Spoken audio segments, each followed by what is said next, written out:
Okay, we're live. Welcome. Welcome to the 46th episode of In Class with Dr. Gray Carr. He's Dr. Gray Carr. Today we're going to talk about Martin Luther King. Yesterday was his actual birthday. Monday we celebrate his holiday. But before we get into that, I watched One Night in Miami last night. And I thought it would be a nice entry point because I don't know what you have planned because I never do. I'm along for this ride like everyone else. But I think it's important for us to reflect on Martin Luther King's legacy through the lens of how it frees us moving forward. And that should be the framework. So as I'm watching this brilliant piece of art directed by the great Regina King, starring four incredible actors playing Jim Brown, Malcolm X, Sam Cooke, and Muhammad Ali, I'm watching a brotherhood, a conversation that came about because of Muhammad Ali at that time, Cassius Clay beating Sonny Liston for the heavyweight championship of the world. He was 22 years old. And all of these men are friends before fame, friends after. And I'm watching freedom suss out in so many different ways through conversations with Jim Brown and Malcolm X. Sam Cooke and Malcolm X had a clash. Muhammad Ali and Sam Cooke had a conversation. And in each conversation, Dr. Carr, I'm listening to men in their 20s and 30s talk about freedom through different lenses. This is an era of verses where everything is this one against that one, Booker T versus W.E.B., Martin versus Malcolm. And what I'm learning is that the more we learn, the more our perspective on what freedom should look like should change. But also as people sitting in this seat, you and I, our job, our role, we had a conversation recently about reading. And you said the best part of reading is rereading because you come back to a book with more knowledge and understanding and perspective and more wisdom, and you see things you didn't see before. And I'm imagining life is the exact same way where we're collecting all of these puzzle pieces if we're actively living. And then as we start to put these pieces together, it forms a picture that starts to become clearer and clearer as we collect more and more pieces. So I'm not going to give away this movie because there's so many nuggets in it. And I wrote down a bunch of notes and I was like, nah, that's not fair to people who didn't watch it. Did you watch it? I did. Oh, and I was, thank you for putting on your YouTube site a snippet of the interview you did with those brothers. I don't know if if folks, if you haven't seen it, if you're watching now, it's the same YouTube channel. Go scroll back a couple and watch these several minutes of conversation. Because that comes through in the ensemble. So just a pause because please. The guy that plays Malcolm X is a Brit. And so I had to ask him about that because funny to hear him talk to you. But you know how we're so caught up right now in that, which never was a thing. We didn't have a problem with Harry Belafonte not being a foundational Black person or Sidney Poitier not being a foundational Black, but we have a problem with the Brits right now. And I get it because there's so many roles that could go to different people. But this brother put his damn thing down. But the guy that played Muhammad Ali, towards the end of the interview, I don't know how much of that interview we played. I think we played the whole thing. He jumped into his defense. And I was like, this is the future of what community is supposed to look like. We are not in a battle. The past and the future, because this beef is a new thing. Okay. All right. So lay it up for us, Dr. Carr. I just finished, I watched the end of it this morning. I started watching it last night and I was like, oh my God, these conversations are the conversations we must be having right now around capitalism and how we fund the things that we want to do. Sam Cooke, I remember watching a documentary. I don't know if you watched The Two Killings of Sam Cooke, but I learned about this man in a way that he's different in this, but there's shades of that same ownership of self. Jim Brown, the athlete, at one point, Malcolm says, you're our weapon. And he was like, no, we're not. We're not your weapon. Muhammad Ali, 22, brash, trying to figure it out, through this spiritual journey, but also ownership, but not quite sure of himself. Yeah. We need all of that energy to get to where we need to go. And I was just so pleased that through Regina King's lens, she was able to talk about colorism. Man, okay, let me. You got me pop, man. I'm I'm thinking, sorry. wow. I'm sorry. No, because I'm just thinking there are a number of pieces that have been written about and around each of those brothers, of course. But I'm thinking now about even context. There's a lot of stuff that's come out recently. It's been published. There's a book called Bullets and Ballots over what was going on in Cleveland during the time. You know, a lot of those folks are still alive. So you know about the Black Power movement in Cleveland, which Jim Brown is connected to very intimately. There are a lot of folks you can talk to still in Cleveland. And then there's another piece on the question of business and Black power, because we've all seen that famous photo of Brown there with Ali when Ali is meeting with the athletes. And the youngest cat in that photograph, who is still around, in addition to Jim Brown, who of those four in the film, in fact, the name of Jim Brown's first memoir was Jim Brown, Last Man Standing. So, I mean, he's still physically, but the youngest cat in that photograph, when Ali comes to meet with them, Brown's got the juice to bring the meeting into Cleveland, is Lou Alcindor, who we, of course, now know as Kareem Abdul-Jabbar, in part because a lot of those guys became Muslims because of the Nation and Malcolm. So, I mean, Brown, it's interesting because there's so much scholarship around now to talking about that. But go ahead. But the Nation gets a bright light on it in this film as well, and deservedly, because I think we should start to examine every aspect of, you know, I think we like to glorify some things as well because we're so oppressed that we don't want any blemishes. You can't talk greasy about any of us. Right. Outwardly, that's correct. Y'all keep your mouths, as you say, sew your lips up as it relates to Black people.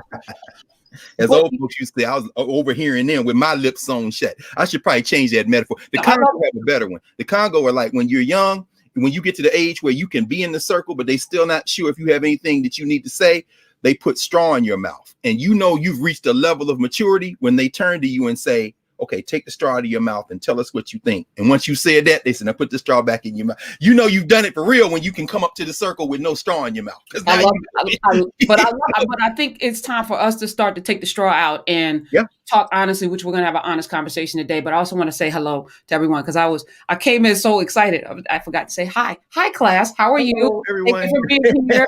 Hit the thumbs up if you're enjoying what you're hearing. Share it when it's over. We appreciate this fellowship because it's important that we have these conversations in these safe spaces. So I'm going to jump out now. All right. Thank you. No, the two of us, I love the dialogue. So this is what we should be doing.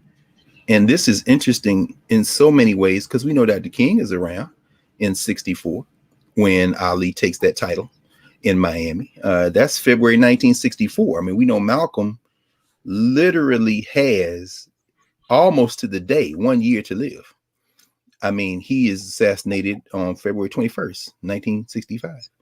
And so it's interesting to see that interaction between these folks. And of course, you know, Sam Cooke, who we all know all of his music, and we know that one song that he composes before he is killed under mysterious circumstances, so to speak, because the narrative falls apart. Anybody seen that documentary? And particularly if you've read, there's a big, thick biography of Sam Cooke. I'm trying to remember the name of it.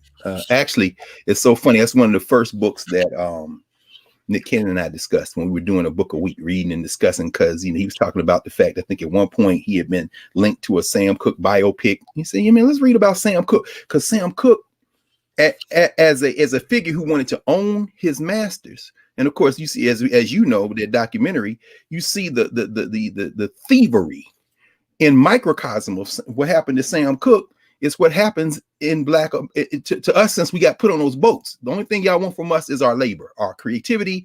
Who are you? You, racial capitalism. In this case, very specific you, who's still making money off Sam Cooke. But at any rate, you know, Cooke, when he records the change is going to come, by many accounts, it isn't even Malcolm. You know, it is attested that was Dr. King's one of his favorite songs.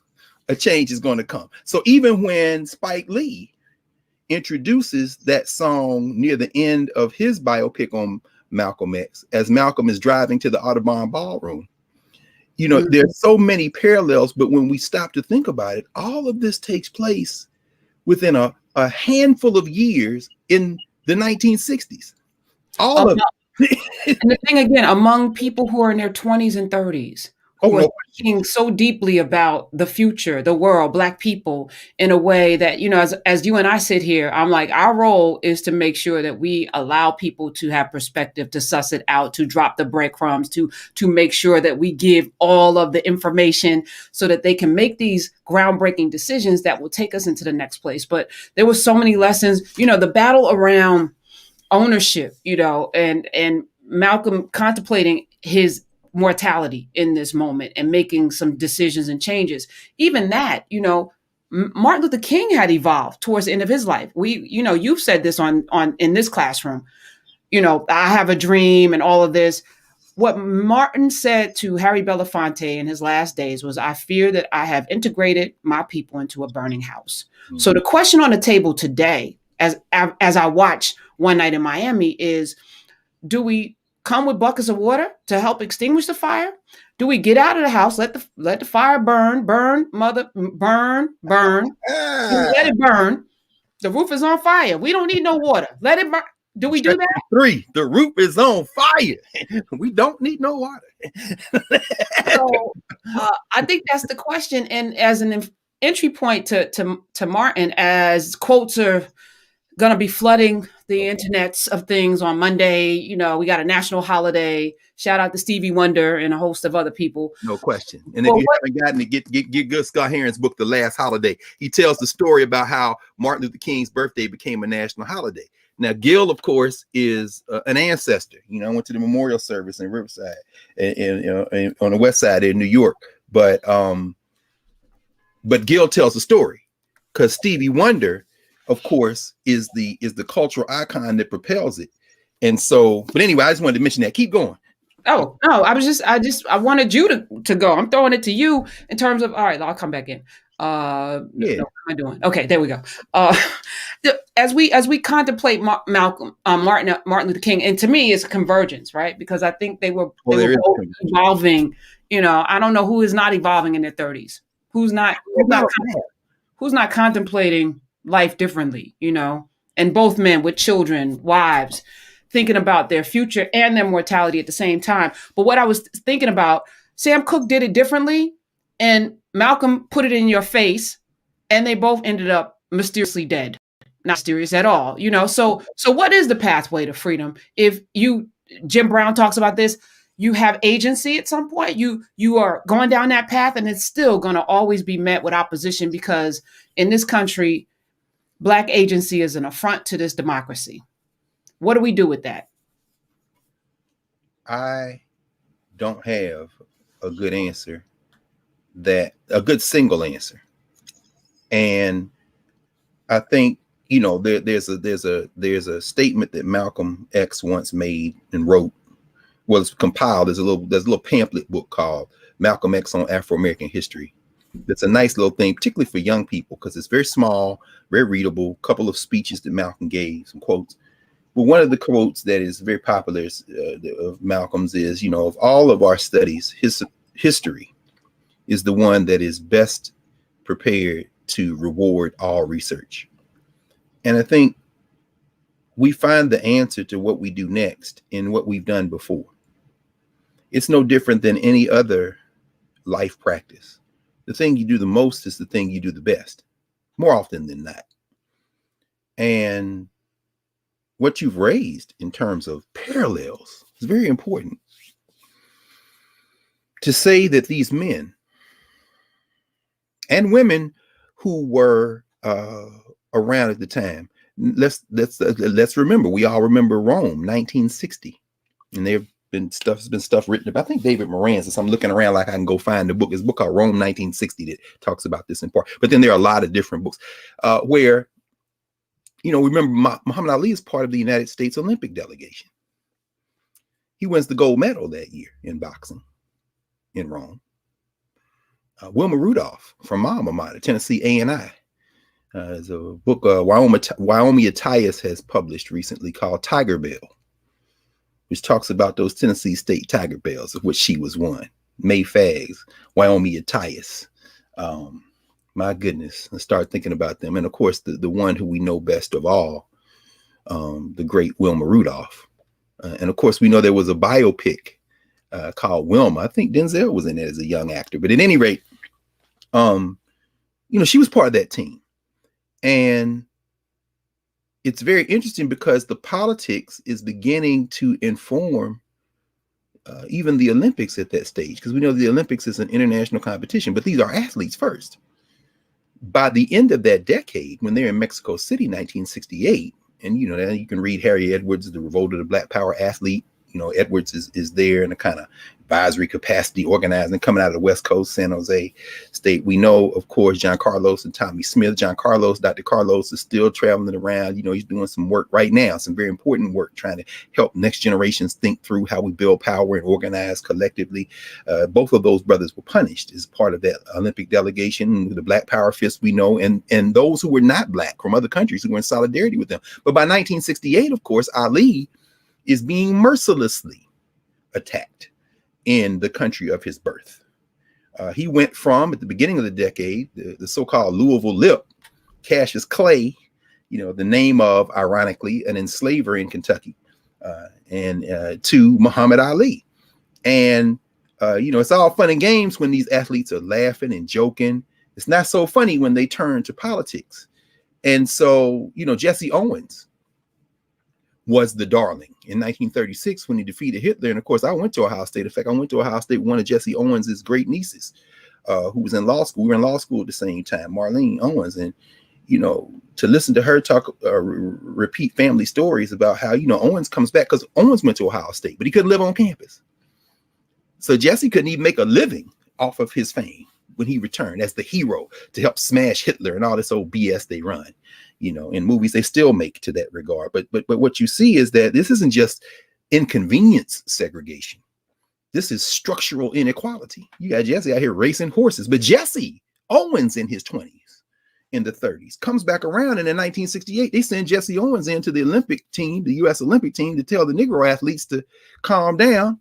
And those young people confront Jesse Owens in Mexico City and say, hey, man, what the hell is wrong with you? They sent you out here to run against Hitler. Do you remember that? And 30 years ago, almost 40 years ago, well, no, about 32 years ago, and Owens breaks down into tears. Now, how do I know that? How do we know that? We know that because Jesse Owens wrote several kind of memoirs, books over the arc of his life. And the last one he wrote is called Black Think.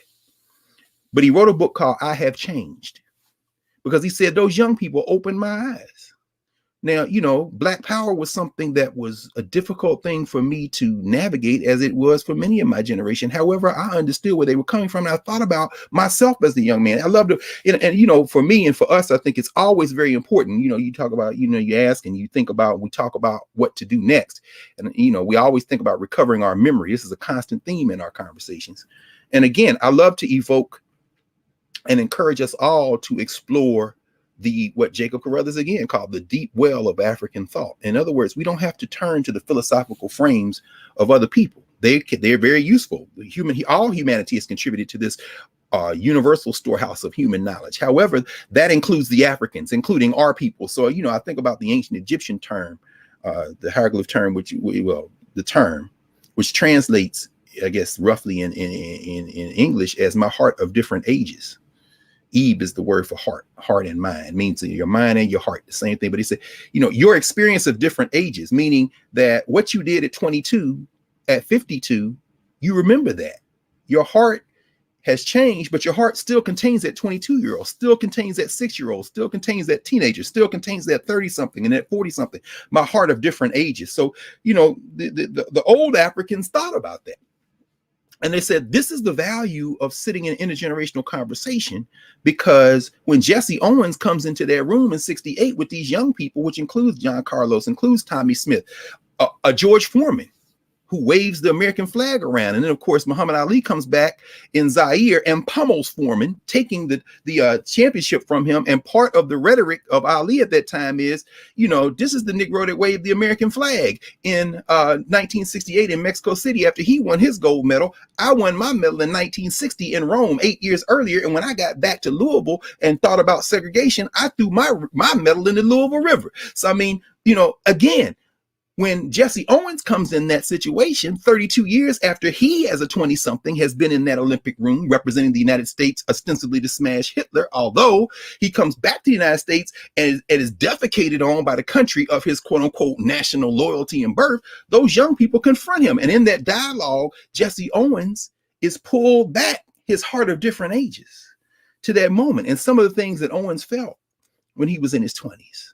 Some of the things he felt on the world stage in Berlin. And of course, we pause here and think about Rayford Johnson. We think about Ralph Metcalf. We think about all those Black athletes who have been on the international stage for the United States and then found themselves confronting things when they get back that remind them that, yeah, they love you with that flag when you're running against another nation state, because this is another. In fact, I used to tell my students all the time, when Cuba would play the United States or the United States would play Jamaica or something in a game in the Olympics, I'll be like, you know what? They should take off USA and Cuba and put on, for the United States jerseys, just put cotton, and for the Cuban jerseys, just put on sugar. And anyway, because see, you act like these letters make you full citizen and you got all the rights, but they're gonna take, as soon as you get off the air, when you get off the plane coming back, they're gonna take them letters off and remember the color of your face. So why don't we just strip it down to the commodities they stole you from Africa to get?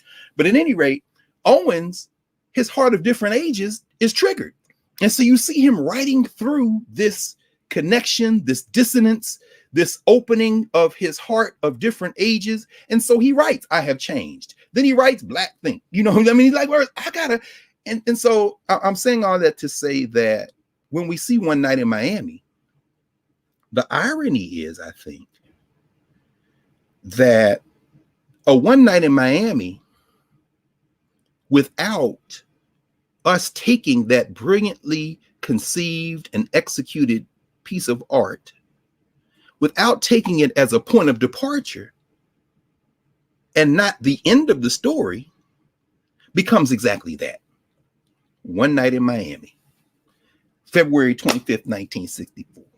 One Night in Miami, which in fact, people say was based on a true story. Yeah, and at some point, they do end up in the same hotel room, right? When you read, you look at Jim Brown, Last Man Standing, Ali and Jim Brown, Sam Cooke, they're in Malcolm's house room at the Hampton House Motel, and so now, do we know the word by word conversations they're having? No, that's the artist's license. However, as you say, these are real human beings in time and space who are articulating positions that we see them trace in the arc of their lives.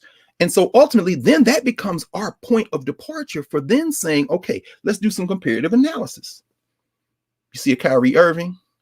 He hasn't played for the Brooklyn Nets now in quite a few games, relatively speaking, the early part of the NBA season. You got all the commentators talking about what is he doing, and then you hear people saying, well, he's involved in social causes. We don't know it.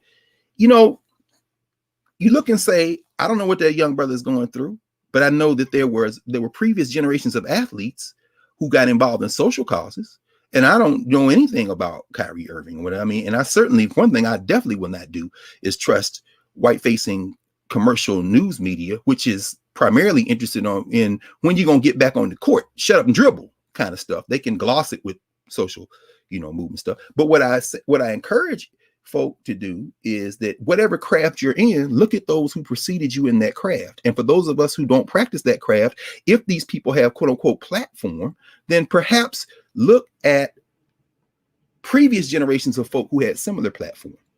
And so when you see an Aaliyah, when you see a Sam Cooke, when you see a Jim Brown, when you see a Malcolm X, we're not looking for them in this generation. However, just as individuals have hearts of different ages, so do groups of people. So do people who are grouped in terms of their social identities or their cultural identities. And I'm not talking about identity politics. I'm talking about people who have similar enough circumstances to benefit from asking questions. And so perhaps to assist with that, and I was thinking about it, this morning, we said, let's talk about One Night in Miami right quick.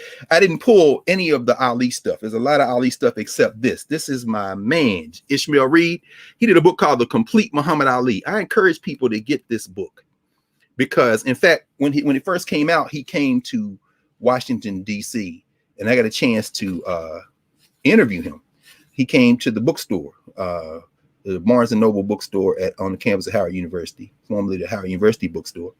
And the two of us sat for a couple of hours, and we had a public conversation, and just going through, because Ishmael Reed don't pull no punches. He's like you, and he controls his stuff. I mean, most of Ishmael Reed stuff at this point he publishes outside the United States, and he talks about the relationship. He talks about Ali as a symbol of attempting to build power, and what happens when people buck a system that never intended for them to have power. That's really at the heart of that One Night in Miami. You've got Malcolm X, of course, who is on the verge of being out forever, really, of the Nation of Islam.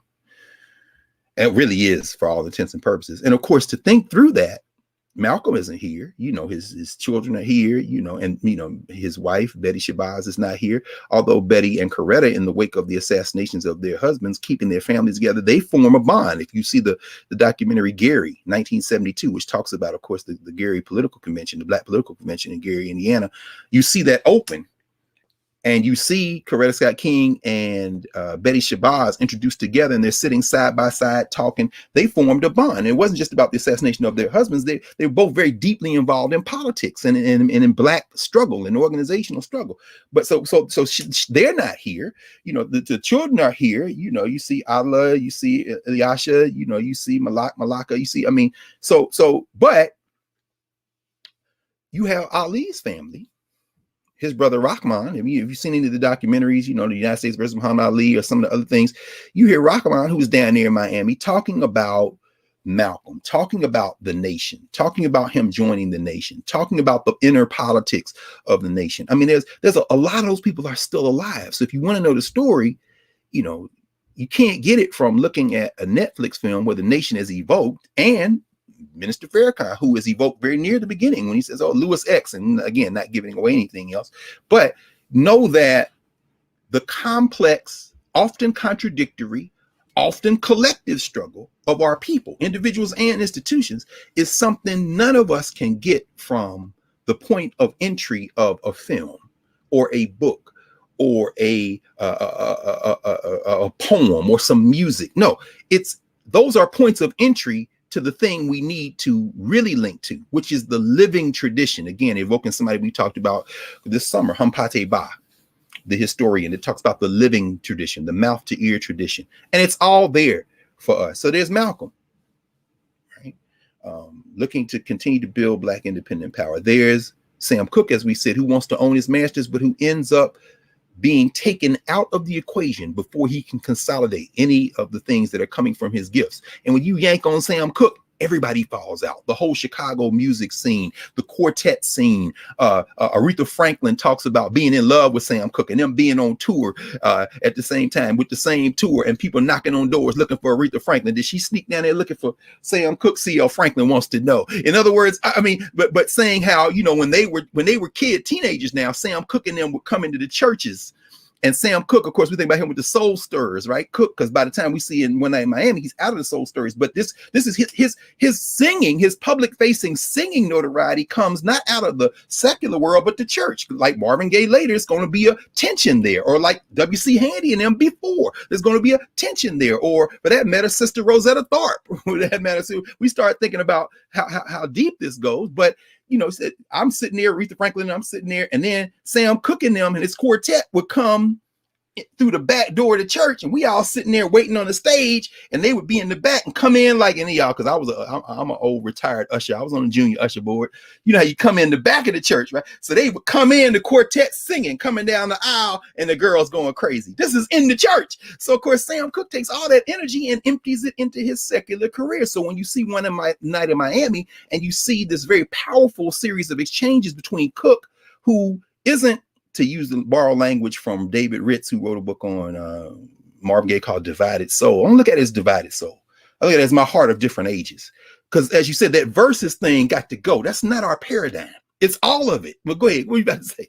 And what's even more powerful, we look at that. Malcolm and Sam Cooke both would not be there the next year. How about that? Sam Cooke died in December of 1964. Wow. Yes. 30-something years. I mean, you think about both of these people who are on a journey, for freedom, doing it differently, but with the same goal. You know, Sam's like, you got to understand, why should we do business differently than they do it? Let them work for us. Finally, you know, he's given that narrative. You may look at me as a sellout, but I'm actually buying into the notion of Black power financially. Yes. And because of that ownership and because of that rejection of the mob, and he wouldn't actually capitulate. No. He's not here. He wasn't here in 64 in December. Right. That's right. And you know what's so interesting? Again, y'all, these are breadcrumbs, right? And again, these are not rehearsed conversations. We having organic conversations in here. Karen, who would you say might be the closest in terms of that aspiration to own and to use their celebrity in the field of music to advance the notion of Black power, using their celebrity and their power and fame as a musician at the time of Sam Cooke's death? Who else beside him? Oh, was Otis Redding in that? Okay.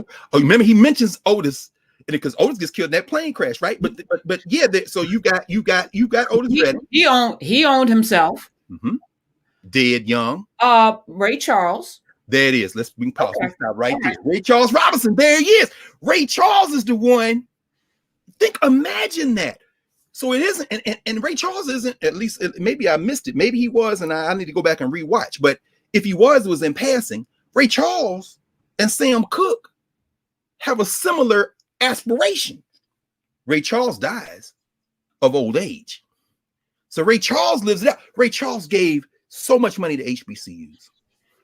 In fact, at Morehouse right now, the auditorium named the Ray Charles Auditorium. In fact, that's what, you know. So I mean, Ray Charles parlays is able to bring it off in many ways.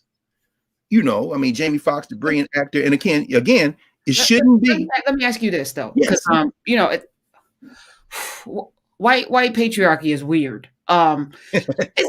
Is it possible? Because I always feel like if you're somewhat damaged, that they give you the runway. You know, so Ray Charles is blind. He drug addict. You know, he's not Malcolm.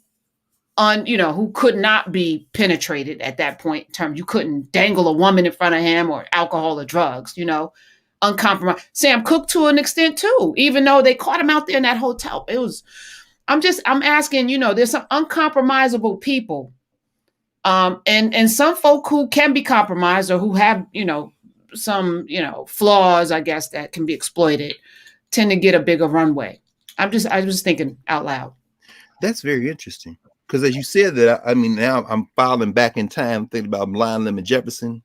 I'm thinking about, of course, a major figure in the early days of recorded sound. I'm thinking, like he's no threat. He's no threat to white male dominance. No perceived threat. Right. I mean, in their minds, because it's your daddy and them, or my mom and them back in the South, we may call it country dumb. Country dumb. See, you think I'm dumb, and I'm gonna let you think I'm dumb. Wait, you're paying me for the song that you record. No, country dumb, right? In fact, some kind of ways that young brother, well, not so young now, ancestor from Gary, Indiana, Michael Jackson, who they all thought was crazy till they found out he owned the Beatles catalog. And I never, in fact, there's, come on, I was thinking that too. Go ahead. John Johnson, I can't think of, it's not Michael Jackson, The Lost Tapes. There've been so many Michael Jackson books, but there's a book, and I know I haven't read it, but anyway, where the book opens with Jackson in that negotiation room, and I want to say he had John Johnson in there with him. I think it was Mr. Johnson. He asks Johnson whether this asking price is too high, but he writes it on a piece of paper and slides it over. Johnson is like, yeah, the price is too high, sends it back. Jackson looks at the paper and says, okay. And those of you who read this book or who know this story, y'all can correct me in the chat, because again, I'll have to refresh my memory by going back and double checking this again, but because it's all in real time. But if memory serves me correctly, Jackson then goes on, of course, to purchase what becomes the Beatles catalog. And Johnson says, in retrospect, that in that moment on that deal, Jackson's a better businessman than me. I was thinking small. This cat was thinking long range. I mean, so the idea of country dumb. No, I have no doubt that Ray Charles, that hit the way he moved through the world in terms of the business world. It didn't take long for them to understand he was a very shrewd business person. But yeah, in terms of pop culture, absolutely. I think that probably played a role. And not to mention the fact that Robinson, I'm sorry, I keep calling him Robinson, Ray Charles Robinson, but Ray Charles, like so many others, Edward Kennedy, Ellington, Duke Ellington, and others, transcended category. You know, he's making money with modern country and western sounds. He understands the root of all that is the blues. I mean, the African has informed everything that came out of the South. And I don't think this is, in fact, there's a brand new book, and I'm about halfway through it, Will Freelander wrote, called Straighten Up and Fly Right, which is the latest biography of Nat Cole out of Montgomery, Alabama. And it's very, I think this, to me, there is something about these Black women and men who are raised in the South, particularly in Black institutions where they saw Black people doing everything, that kind of creates an expectation when they start negotiating with white structures that almost makes them in some ways incorruptible, as you say. But the way they move through the world is also informed by this capacity to hide their inner intent from the public facing intent, because they understand how to deal with white people. I mean, it's really, that's why I say, I mean, digging into our traditions will allow us to, you know, get into, I think, a very different posture as we move forward. And that doesn't mean one is better than the other, because it certainly is a price you pay when you eat your heart. Egyptians would say. And you just, in fact, the Egyptians have it's a saying. It's one of the Sabaite, one of the wisdom literatures. It might even be in Ptah-hotep, but I'd have to check. You know, they always say, never eat your heart. In other words, so when you think, I see these young people, particularly in Black Lives Matter, or I see the young people in the 60s and 70s, Stokely Carmichael and them, Rap Brown, don't eat your heart. It's like, you're not going to eat your heart. You're going to say the thing, because you're not going to let that thing eat you up on the inside.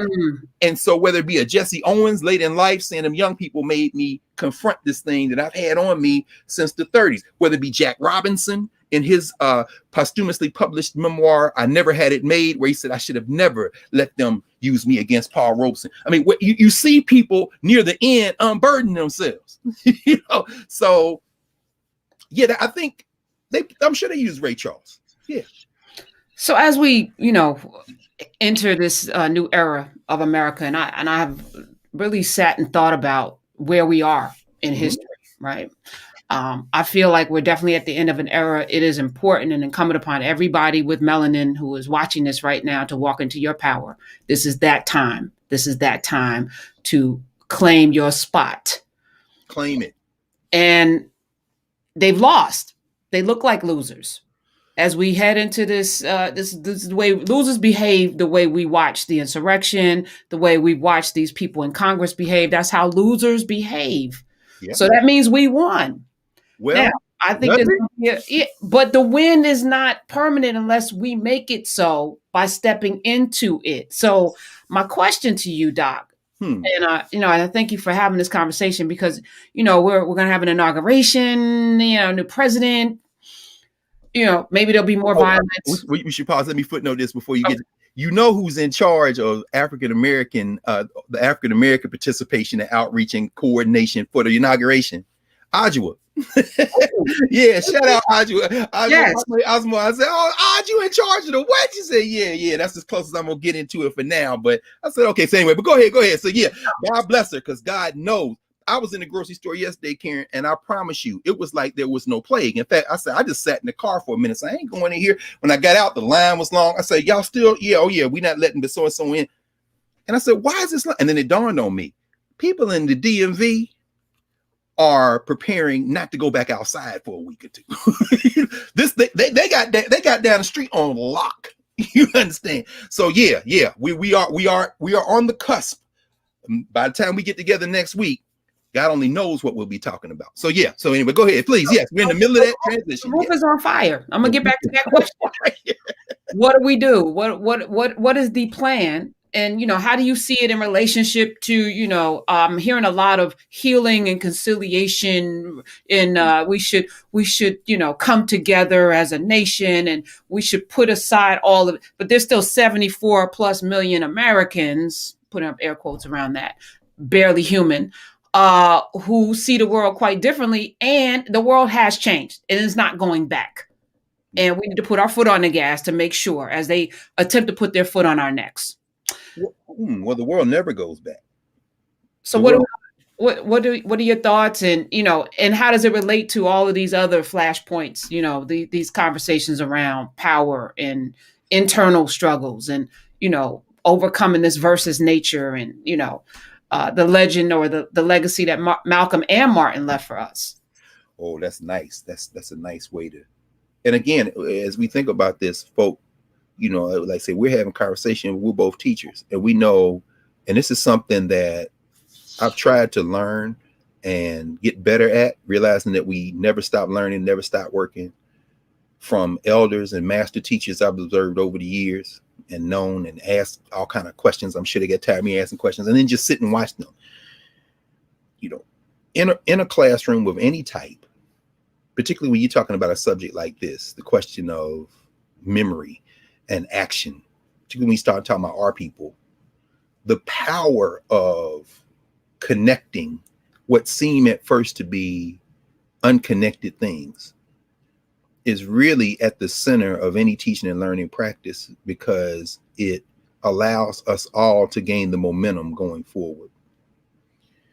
So when we see Senator Lankford out of Oklahoma apologizing to the Black folk in Tulsa and in Oklahoma for not recognizing how hurtful his behavior, his comments could be perceived to be. I love the way he said that. Shout out, Senator. You didn't apologize for what you said. You apologized for how it would be perceived. And I respect you for that, because you're a white nationalist, and you should say it with your whole chest. I know your chest is small, but you should puff up and say a little bit louder with your chest. But at any rate, there are two Black men in the Oklahoma Senate. Roland Martin interviewed one of them the other night. I was watching the interview, and the brother was like, "It's not my place to accept this man's apology." And he talked to my community. Roland's like, "Well, what do you think?" He said, "No, it's not my place to have a way to think." But then as he talked, it was very clear, that's some BS. We know it's some BS. But I'm saying that to say that Lankford, Josh Hawley, Mitch McConnell, Nikki Haley, Mitt Romney, forget what they are saying right now. Understand that what they are going to rely on going forward is a selective narration of this country's institutional memory. They're going to try to pretend as if the last 4 years didn't exist. And in the case of Nikki Haley, who will no doubt run for president, she's going to try to pretend like the last 4 years didn't exist, and at the exact same time pretend that it did exist, because she wants all those white racists to embrace her as a white racist, even though she's Indian. And at the same time, she wants the white people who are uncomfortable with the white racism to embrace her as Republicans. So, wouldn't that be something to see Nikki Haley versus Kamala Harris, two Indian Americans? But anyway, people get caught up on that like that's meaning something. No. Y'all got to look at the structural history. So again, making the connections gives us the momentum to move forward in our collective liberation struggle, which isn't an American struggle. It's a global struggle. It's a human struggle. And that's something Dr. King talked about, which we're going to get to in a second, because we're really already evoking it. Again, in the classroom, anticipating where we're going to end, and then back mapping that through the conversation that's unfolding organically allows everybody to see, oh. And then the aha moments, most of which come after we've done the live conversation, really is the point of departure for us doing that hard work of recovery and memory and this kind of thing. But while this structure relies on selectively narrating the past, it never wants to include in that selective narration anything that those of us who also lived through these periods of American history, and that's all of us one way or the other, it never wants to include anything in that narrative that's going to disturb their ultimate objectives in a way that could transform the narrative. So yes, it feels like we're at, as we've talked about, an inflection point. As you said, something broke. And it's absolutely true. But this isn't the first time we were at an inflection point or something broke. When you see One Night in Miami, That's an inflection point. 1960, the so-called Year of Africa, so many of these countries gained their independence. The first countries, 1956, the Sudan, which is in Africa. And then people say, well, the first African country to gain their independence was Ghana in 1957. Sudan, not in Africa. Well, those are Arabs. They're in Africa, and there are many continental Africans who are not Arabs who are in the Sudan. So don't do that. I mean, but again, coming out of colonialism, but 1957, in fact, let's start dealing with Dr. King a little bit. Come on, son, what you got around here? I know I pulled. Dr. King. Yes. King gets an invitation. The Kings, Coretta and Martin. And, Coretta with Martin. Oh, by the way, they want to give that brother Goodman. You can't make this stuff up. Man named Goodman, right? As my friend Erica Savage said the other night on Roland Martin show, Goodman, the brother who was coming up the steps and drew those white nationalists to him, in part, I imagine, capitalizing on the fact that they racist. So you see him get to the top of the stairs, look down the hall at where the entry doors to the United States Senate chamber is, which is where they all in there barricaded, worried like hell, and in a split second pulls those white nationalists, pulled that hillbilly horde toward him and pulled them away from their objective. Who knows who would have got murked if they had gone down the other way. But they want to give him, they say, the Congressional Gold Medal. And I'm like, oh, okay, that's cute. I think the first Congressional Gold Medal they gave to a black person was the great Afro Boricua, the great Puerto Rican Roberto Clemente in 1973, because he died in trying to get disaster aid to Central America, and in the plane that he rented. But they gave Martin and Coretta King the Congressional Gold Medal a few years ago. I think it was either 2004 or 2006, posthumously, of course. But the medal, when they give you a medal, they put your face on it. So you see the two of them on the medal. I've seen it somewhere. Maybe it's the Library of Congress. It may have been on loan when I saw it. But anyway, I raised that to say 1957, the Kings are invited to Ghana for the independence celebration. Kwame Nkrumah, in fact, puts an open call and tells black people, come on home. We need your skills. In fact, there's a good article by David Levering Lewis, who we've mentioned before, the scholar David Levering Lewis, whose father, by the way, was the principal at Dunbar High School of Little Rock, the same Dunbar we talked about a few years ago, few months ago, the same Dunbar that sent those students to couple of the students who became part of the Little Rock Nine. But at any rate, David Levering Lewis wrote an article in the American Scholar some time ago called Ghana, 1960, because he went there.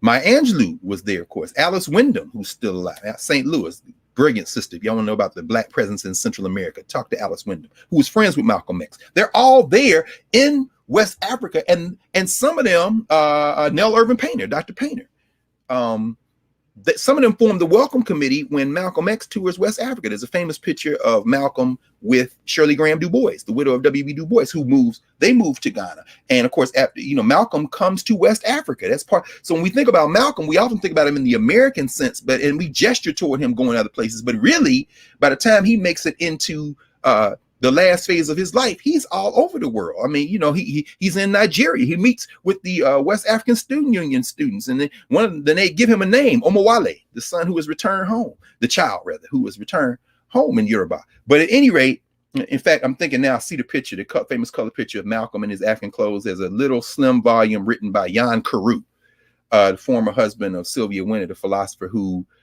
very important brother who ended up at the University of Louisville, called Ghosts in Our Blood. He talks about how Malcolm is with them in England, and the students, the young students there, are talking to Malcolm about identity and blackness and politics. But I'm saying all that, let me put this in context of Martin Luther King.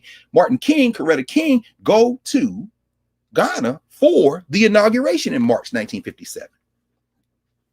Now, what do? How do we move forward? By the way, Eisenhower didn't go, but they sent Richard Nixon to represent the United States.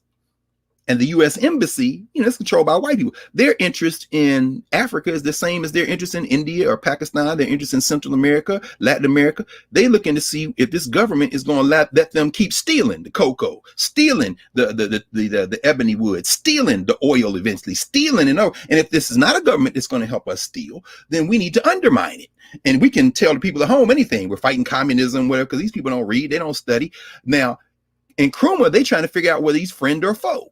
Right? Is he friend or foe? Well, he went to school in the United States. Okay, he'd be a friend. Yeah, but he's a Pan-Africanist. Okay, that doesn't bode too well. And the French is in the, because remember now, these are teams. Team Europe never turns on itself when it's Team Europe versus the world.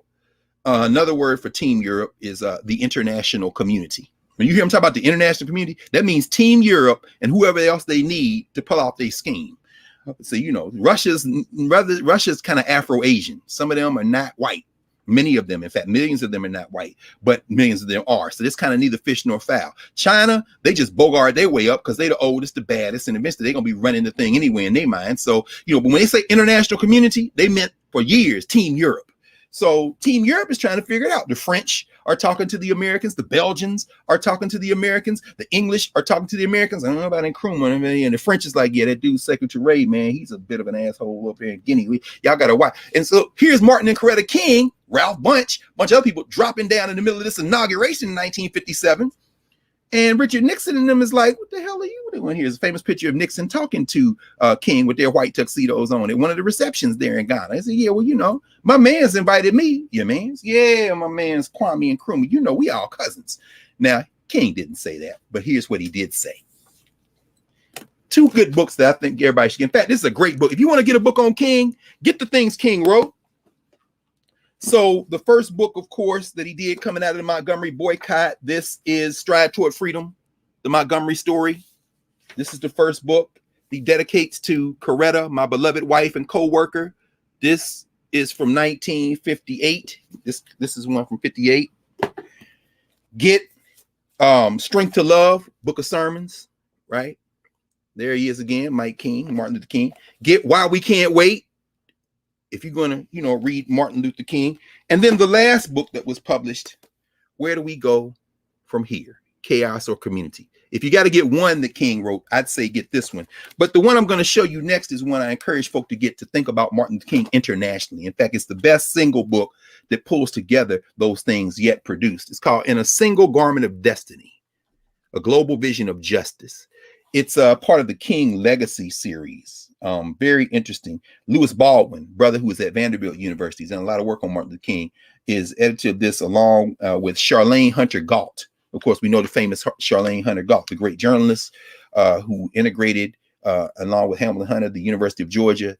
If you've seen the recent documentary, Vernon Jordan's documentary of Vernon Jordan, who was a young lawyer at the time, apprenticing under what's the brother's name? Donald Hollowell, who was the great lawyer out of Georgia, who was the kind of counterpart in some ways of people like Oliver Hill and Spotswood Robinson in Virginia and them.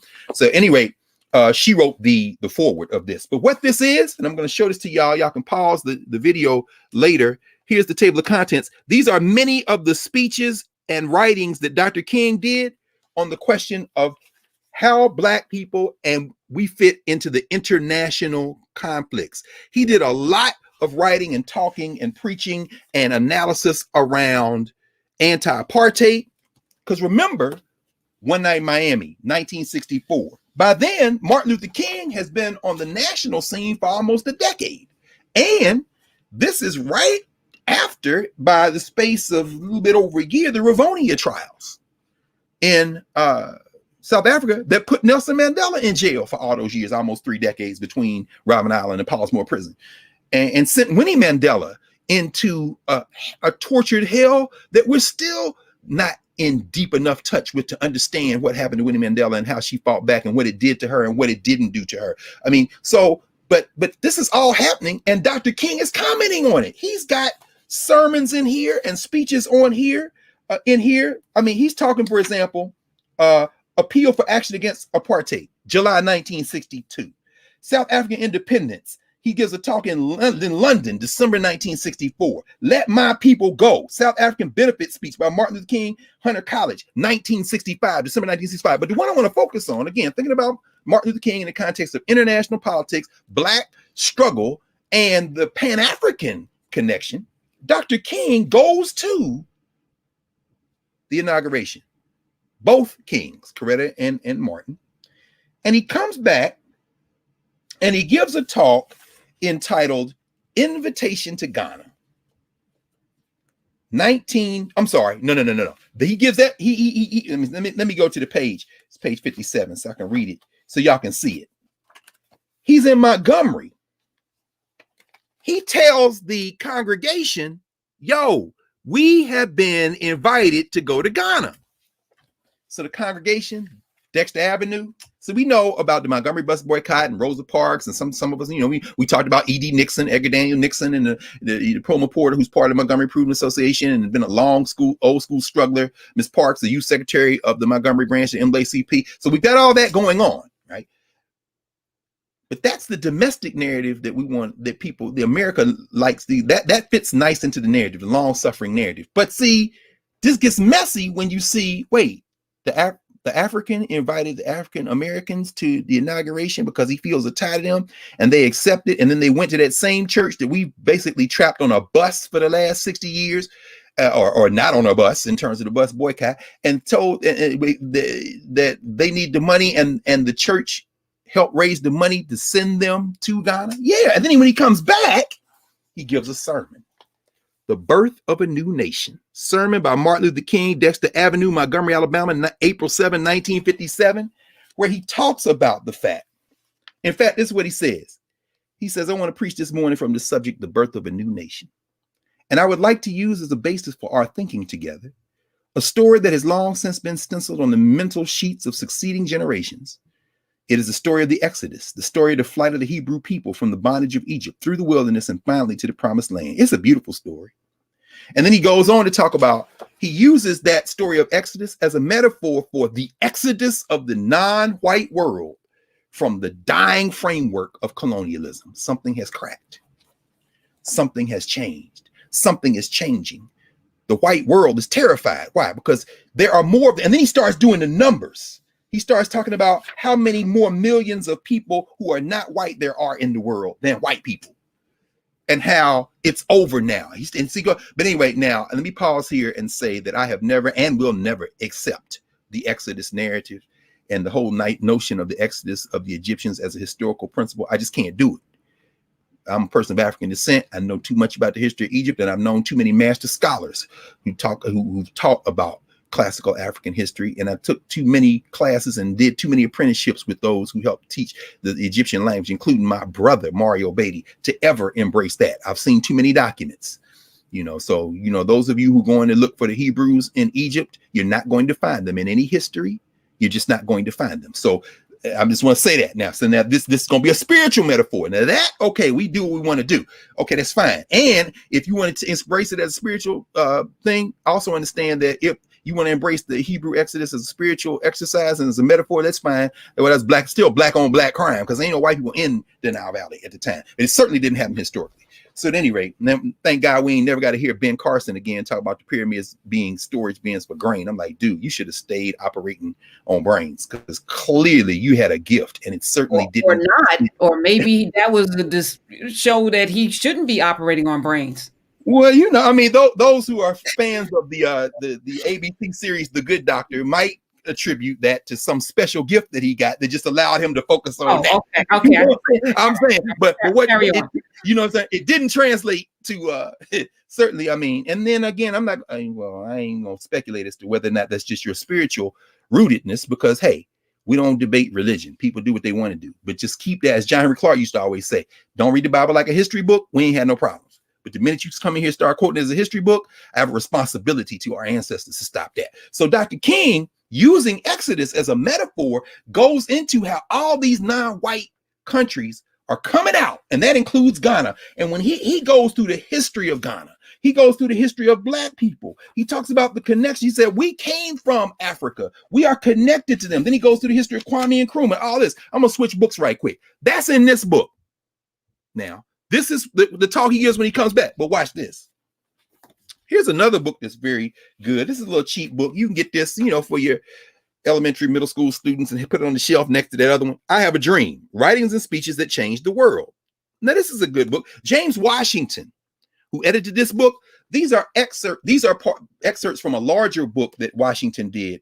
Washington did, he's professor at Union Theological Seminary. Washington did a big old thick book that includes excerpts from all of Dr. King's books, many of his speeches and writings. It's a very useful big book. It's called A Testament of Hope. I couldn't find my copy. I got a couple of copies and couldn't find one this morning. But just you look that up, James Washington. But this is called from that. This is a little mini version. This is nice. This is a wonderful gift for a 12-year-old, or a 14-year-old, certainly of any age. But put this in the hands of a 12-year-old girl or boy and say, hey, take this, put in your back pocket and look at it. In fact, you talk about I Have a Dream. The first time Dr. King spoke on the steps of the Lincoln Memorial was not I Have a Dream. The first time he spoke was a prayer pilgrimage, May 17th, the month after he gave that sermon, after coming back from March, they were in Independence. He was there, he and Coretta. April, he comes back and preaches that sermon we just saw at Dexter Avenue. The following month, May, he comes to Washington. Why? They have a prayer pilgrimage. A little mini march to the Lincoln Memorial. Mordecai Johnson is there. Benjamin Mays is there. It's very interesting. And Dr. King gives a speech on the steps of the Lincoln Memorial. It's not I Have a Dream. Facing the challenge of a new age. Something has cracked. And you know that most of this speech is concept for concept the sermon he gave the previous month about Ghana. King stands on the steps of the Lincoln Memorial, and he doesn't say, we come to this great seat of democracy with a check that has been in return insufficient funds. He doesn't say, I have a dream. No. He says, those of us who live in the 20th century are privileged to live in one of the most momentous periods in human history. It is an exciting age filled with hope. It is an age in which a new social order is being born. We stand today between two worlds, the dying old and the emerging new. Something has cracked. Something is cracked. The world's not going back to the way it is. He says, now I am aware of the fact that there are those who would contend that we live in the most ghastly period in human history. They would argue that the rhythmic beat of the deep rumblings of discontent from Asia, the uprisings in Africa, the nationalistic longings of Egypt, the roaring cannons from Hungary, and the racial tensions of America are all indicative of the deep and tragic midnight which encompasses our civilization. Oh, this ain't too, wait, are you on CNN and in January 2021? No, this is May 1957. Wow, this is not Have a Dream. No, but it was the same steps. Oh, wait a minute. Our memory. Let us recover our memory so we can have our momentum going forward. Leave him on the steps of the Lincoln Memorial, but start with the first public speech he ever gave there and watch how that puts that 63 speech in context. He goes on to say they would argue that we are retrogressing instead of progressing. Shout out to all them people who try to make a false equivalency between Black Lives Matter and the hillbilly horde. Yeah, we know what you're doing. And the more we remember, the more we can predict what you're going to do next. We know you're going to go try to hide Nikki. We know you're going to try to hide James. We know you're going to try to hide Mitch. We know you're going to try to hide, what's my man in Utah? We know you're going to try to hide, Romney. We know you're going to go try to hide. We know you're going to try to pretend I wasn't with them. Okay. But guess what? Those of you who read the Bible, now y'all devout Christians and Muslims too, who have this in the Quran as well. Didn't Peter deny Christ 3 times for the cock crow? You ain't fooling nobody. I don't know that dude. Yeah, okay. Use whatever metaphor you want. In fact, Jeremiah Wright will be preaching Monday at tomorrow, Sunday rather. He always preaches at Howard the day before the Martin Luther King holiday. And of course, it'll be virtual this year, and he hasn't missed a beat. And I love Jeremiah Wright, in fact. And so I've been fortunate to be present. I was there, the sermon he gave the Sunday before Barack Obama was sworn in. Barack Obama, who did his best with the crossover dribble to deny Jeremiah Wright, and then still doing it, bruh. It's over. put the straw in your mouth. But at any rate, but Jeremiah Wright would use this metaphor. Oh yeah, Jeremiah Wright Reverend Wright would do justice to this metaphor. And believe me, he probably has this memorized. So he goes on. This is King on the steps of the Lincoln Memorial, right? 1957, not 1963. King says, we are all familiar with the old order that is passing away. We have lived with it for many years. We have seen it in the international aspect in the form of colonialism and imperialism. This is Martin Luther King. Then he goes on to talk about all the places in the world where Europe has wreaked havoc. Then what does he do? He brings it home. We have also seen the old order in our own nation in the form of segregation and discrimination. We know something of the long history of this old order in America. It had its beginning in the year 1619. Wait, is this the New York Times from the summer of 2019? No! This is Martin Luther King, 1957. And in a minute, we're going to go all the way back. You're like, wow. He says, it had its beginning in the year 1916 with the first Negro slaves landed on the shores of this nation. Now, of course, he means those that fell under the sway of the British, because the Spanish had tried to do that to us almost a century earlier. And we murked them and ran with the Native Americans, and they ain't come back. But anyway, they were brought here from the soils of Africa. And unlike the Pilgrim Fathers who landed at Plymouth a year later, they were brought here against their wills. Throughout slavery, the Negro was treated in a very inhuman fashion. He was a thing to be used. Then he goes through Dred Scott. Then he comes to Plessy versus Ferguson. Then he comes to the idea of what was the impact that had on Black people. He says, living under these conditions, the Lincoln Memorial, 1957, 1963, King says many Negroes came to the point of losing faith in themselves. They came to feel that perhaps they were less than human. The great tragedy of physical slavery was that it led to mental slavery. This is King. Now, in a minute, of course, people, and I'm guilty of this as well. We say, read his last book, because you see him process. Yeah, but you ain't got to start with the last book to see King has been thinking about this human struggle of Africans in the United States linked to international struggles for decades before. Now, 1957 is a decade and a year before he makes transition. But I'm gonna pause there and just tell people to go ahead and read that. And let's just take it all the way back, shall we? This is the first volume of, I think by now we're up to volume 7. Clay Carson and those cats out of Stanford, the Martin Luther King papers. And most of mine are in storage, but fortunately, this is one that I kind of keep around. This is volume 1 of the papers of Martin Luther King Jr., these thick volumes of the papers of Martin Luther King. He's got his little high school transcripts and stuff. He skipped 2 grades, right? 9th grade, 12th grade. Benjamin Mays, the man who molded him at Morehouse, with the man they call Negro American School Master.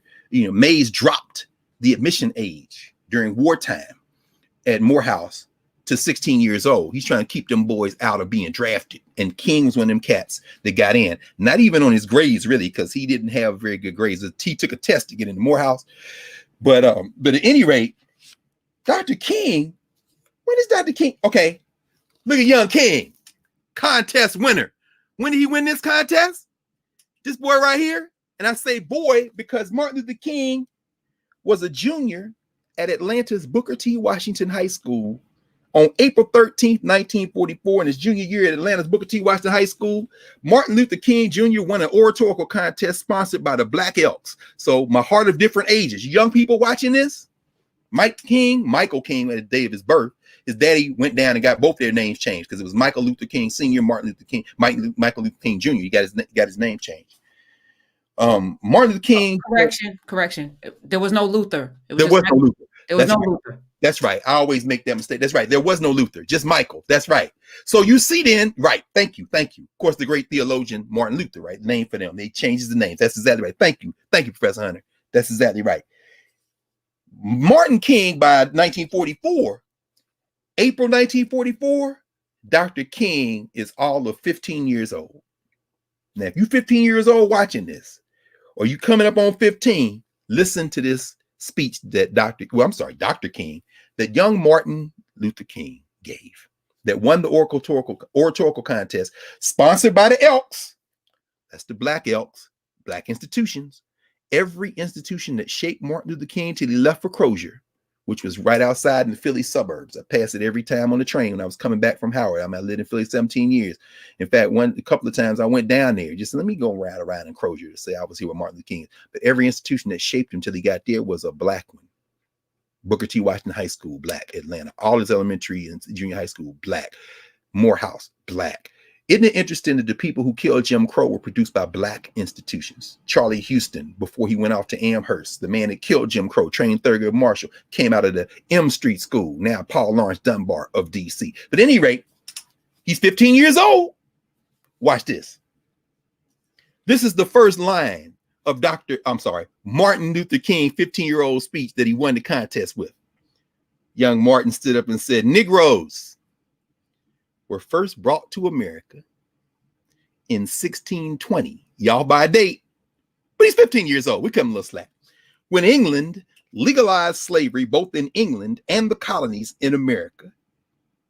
Now, we're going to cut him a little slack there too, because, anyway, in terms of England, but not the colonies. The institution grew and thrived for about 150 years upon the backs of these black men. There's the gendered language, but that's okay. This is 2020. We're looking back in retrospect, and he's 15 years old. The empire of King Cotton was built, and the Southland maintained a status of life and hospitality distinctly its own and not anywhere else. On January 1st, 1863, the proclamation emancipating the slaves, which had been decreed by President Lincoln in September, took effect. Millions of Negroes faced the rising sun of a new day begun. Have I heard that phrase? Martin. Ken, is that familiar? Come on. I love history. Don't you love it? Don't you love it? Let's do it again. Look at this young cat. He's 15 years old. That's the black newspaper, the Atlanta Daily World contest winner.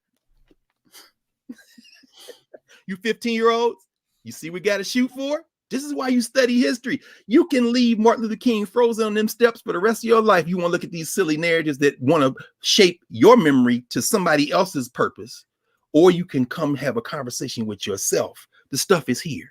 And then you can have a different kind of vision of the future and a different aspiration. Martin says, did they have habits or thrift or principles of honesty and integrity? He says, only a few. Oh, Martin, your education got some gaps in it. For their teaching and duties have been but two activities: love of master, right or wrong, good or bad, and loyalty to work.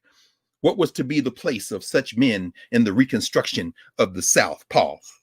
What do we do in 2021? What do we do in 1957? What do we do in 1944? King, 15-year-old King, gestures back to 1865 and says, oh, something has cracked. What do we do? He said, we ain't working for them no more. Only thing I was taught was love of master and loyalty to work. He said, what was to be the place of these men? Let me pause here and just put this in very quickly. Because what you're not going to see on CNN, what you're not going to see on white-face and public media, and unfortunately, too few of our places, but what we need to always remember, when Martin King says, I am the son of a minister, I am the grandson of a minister, I am the great-grandson of a minister. Every one of those ministers that came out of Martin Luther King's line, and he made that point several times in his life in terms of public comments to distinguish himself from being a politician. So all the t-shirts with Martin Luther King and then Barack Obama, it's nice to have black people doing stuff and you can hold them up as role models, but don't confuse someone who is a person working for social justice with a politician. It's nice when politicians do some things that are important, but these are two different roles.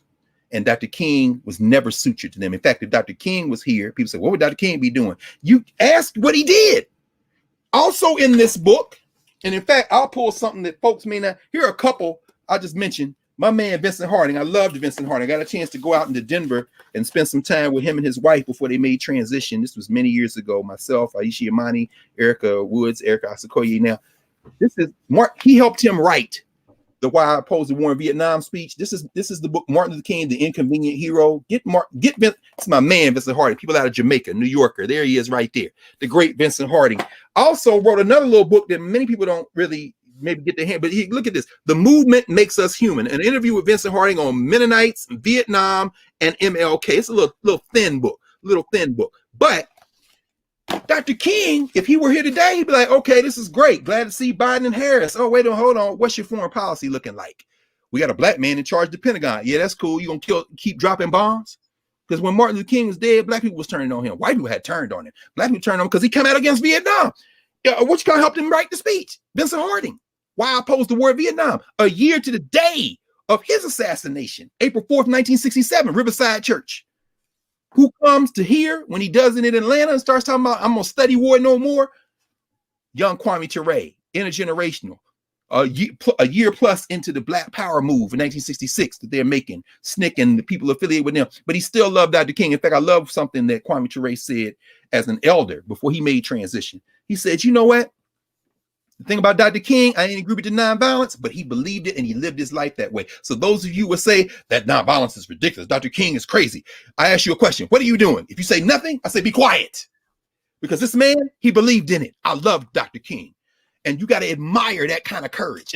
So understand, we can disagree politically, ideologically, but we all want the same thing, liberation for our people. Dr. King. So Dr. King, if he were here today, don't ask what he would do. Know what he would do. He would be coming for the Pentagon budget. And if they send the black man out, he said, I love you, brother. We can pray together. And we need this. But stop. You were in AFRICOM, right? Get that base out of Africa. And you Africans that are with him, no. He would be. Let me ask you a question. Yes. The man that sits, that preaches from that pulpit that King preached from is now in the Senate. Yeah. Reverend Raphael Warnock. Yeah. You just said, there's two different animals, a politician and a social justice leader, a minister. That's right. Justice leader and a politician. And let me just, because there are a lot of questions about Martin Luther King's name change. I dealt with it on my show yesterday. I led my show with it. Born Michael King Jr. Name changed at age 5 because his daddy went to Germany, right, and fell in love with Martin Luther. Yes. While you talk, I'm just gonna put up the this is a nice little family tree for Dr. King. So I just want to put that there. People can pause it and look a little later. Go ahead. I'm sorry, Karen. Please. No. So when his father came back after this Reformation, this Protestant, love of Martin Luther, which is strange, but nonetheless, changed his name. Therefore, his firstborn son also had to change his name. I don't know what that would feel like at age 5 when you've been called Michael and Mike, Mikey, little Mike, your whole life. 5 years old, you're pretty conscious, and he was smart. Yeah. Name was not legally changed on his birth certificate until he was 28. Wow. So, which means he's deep into public notoriety. Right. Everyone knows him as Martin Luther King Jr., but it's not on his did you talk? I'm sure you did. His family and people, they never stopped calling Michael. Yeah. So I don't know what that means or how that shapes you, but that's a story. Oh, that's interesting. I think it probably had a profound impact. Well, I don't have to say I think. Lewis Baldwin would write about that. James Cone. I mean, I'm sure a lot of folks have read James Cone's book, Martin and Malcolm in America. King was more well studied in the European Christian tradition. He was more well studied than all but a handful of people in the country. Because remember, in addition to coming up in a household where there were several generations of college trained folk, including his father, who went to Morehouse, he comes under the tutelage of Benjamin Elijah Mage, who was a first-rate scholar at as president of Morehouse. And also you see on the scene, and I'll resist the urge to go snatch those volumes over there. I want Howard Washington Thurman, who there are 1, 2, 3, 4, 5 volumes of the Thurman papers that they finally finished the last volume. Walter Earl Fluker, whose son runs the archive at the Clark Atlanta University Libraries now. Good brother, both of them. So, but these are two who have traveled and had interaction with, particularly when you see Thurman, he and his wife, Sadie Daniel Thurman. Kay, what am I saying? Sadie is Benjamin Elijah Mays' wife. Kay Bailey Thurman. They have contact with Gandhi. The King never meets Gandhi. King meets Gandhi through Mays and Thurman and them, who traveled to India. Mordecai Johnson, who was a minister, which caused tensions because he was a minister at President Howard University, and some of the academics is like, dude, you're a preacher. You're up here being the man. But so King has that background before he leaves for Crozier. And one of the beautiful things about the King papers is you also what Clay Carson and his staff in here, they include some of his graduate papers from Crozier, then from Boston, And you see King grappling with these theologians, Paul Tillich and them. I mean, he's grappling with all of these theologians and he's putting them in conversations. There's a paper in here where he reads the ancient Egyptian theology against the European theology. So when we see the public facing King and we hear him tap into that European genealogy, and of course his father, as you say, coming into contact with Martin Luther, I think there are two things at play there. One of them is the hell-bent determination to forge a leadership class among the Black quote-unquote elite. And I say quote-unquote because they don't mean they better than anybody, but people who have gone to school, people who have benefited from the struggle of our people to collect enough revenue to have a place to live that they own, and maybe some small businesses that they put together, some social networks like an Elks or a Prince Hall Mason, stuff like that. There's a hell-bent determination to use that status for the benefit of everyone else. And for those who consider themselves quote unquote intellectuals, the idea is we must then ground this in the best human traditions of which we are aware. They are not aware that even the way that they've come to this, to quote another line from the so-called Negro National Anthem, we have come over a way which with tears has been watered. In other words, we have come treading a path through the blood of the slaughtered. In other words, we have come with a culture that we have continue to hold on to that got us through. To quote again, then going back now, I'm talking about that.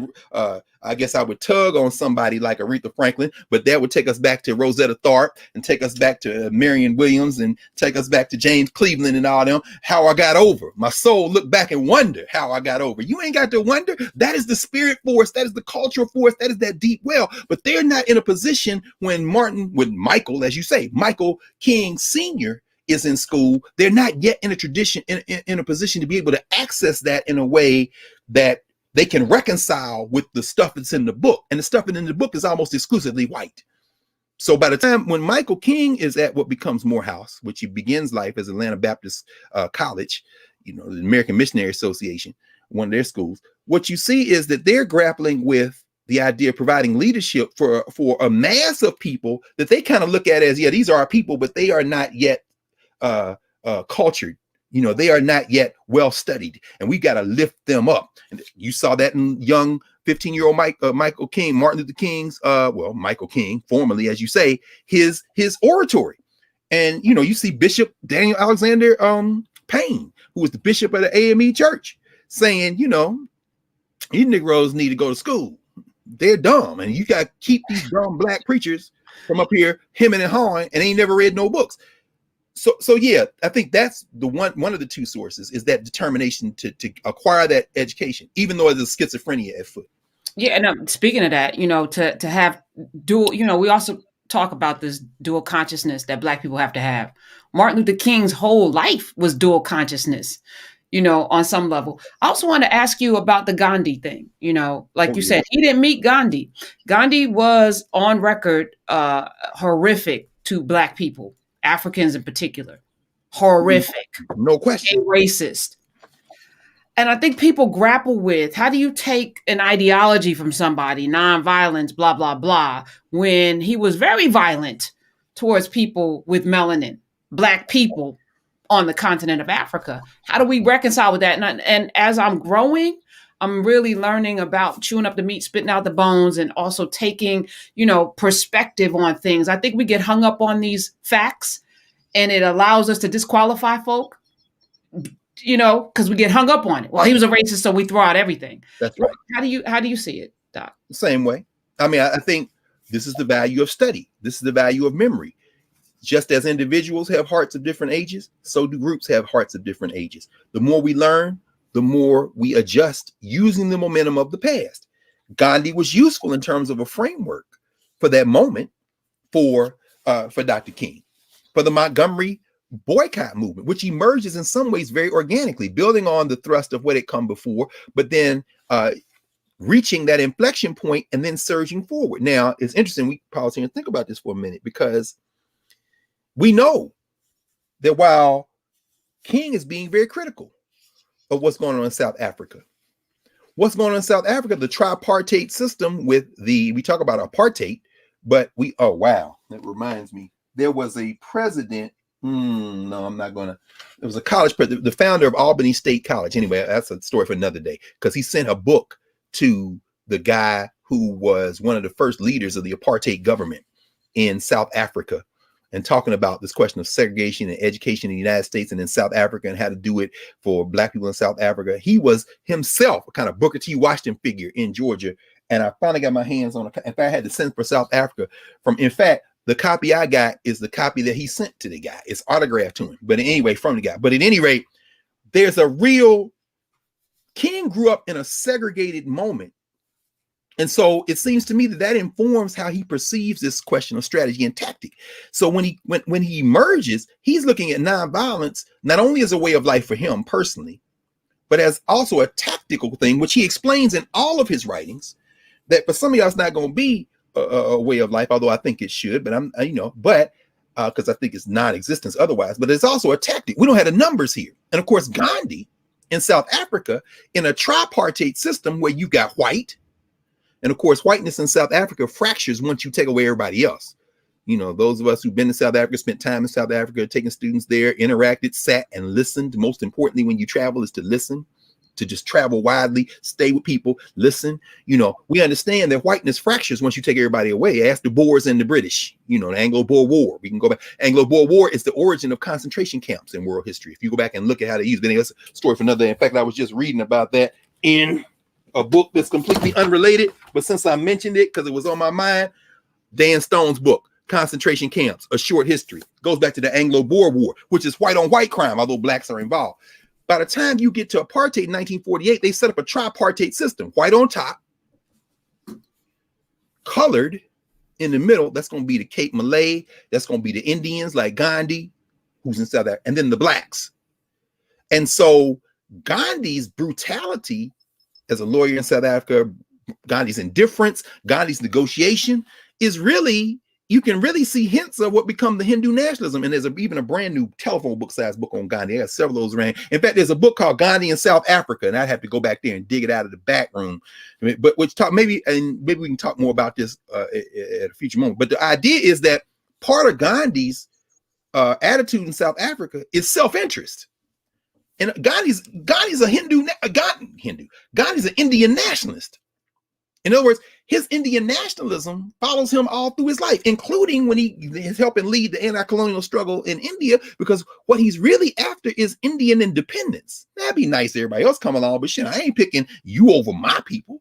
And so you see the seeds of that in South Africa. He comes to India, and what we see is that I think King respected the nationalism. He's taken the tactic along with the teachings, because part of the thing that the Benjamin Mazes, that the Howard Thurmans, that the Mordecai Johnsons and them learn from Gandhi, they're deepening their spiritual practice. King is taking the spiritual practice, informing his practice as well, but he's also taking the strategy and tactic, because Gandhi ain't that committed to nonviolence, but he's got the numbers.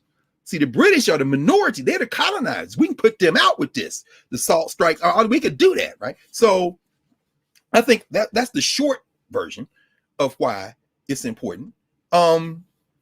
And well, yeah, I mean, that's right. Kareem's making this comment in our private chat that he says in 1903, Gandhi says that in South Africa, the white people there should be the predominating race, and the black people are troublesome, very different, live like animals.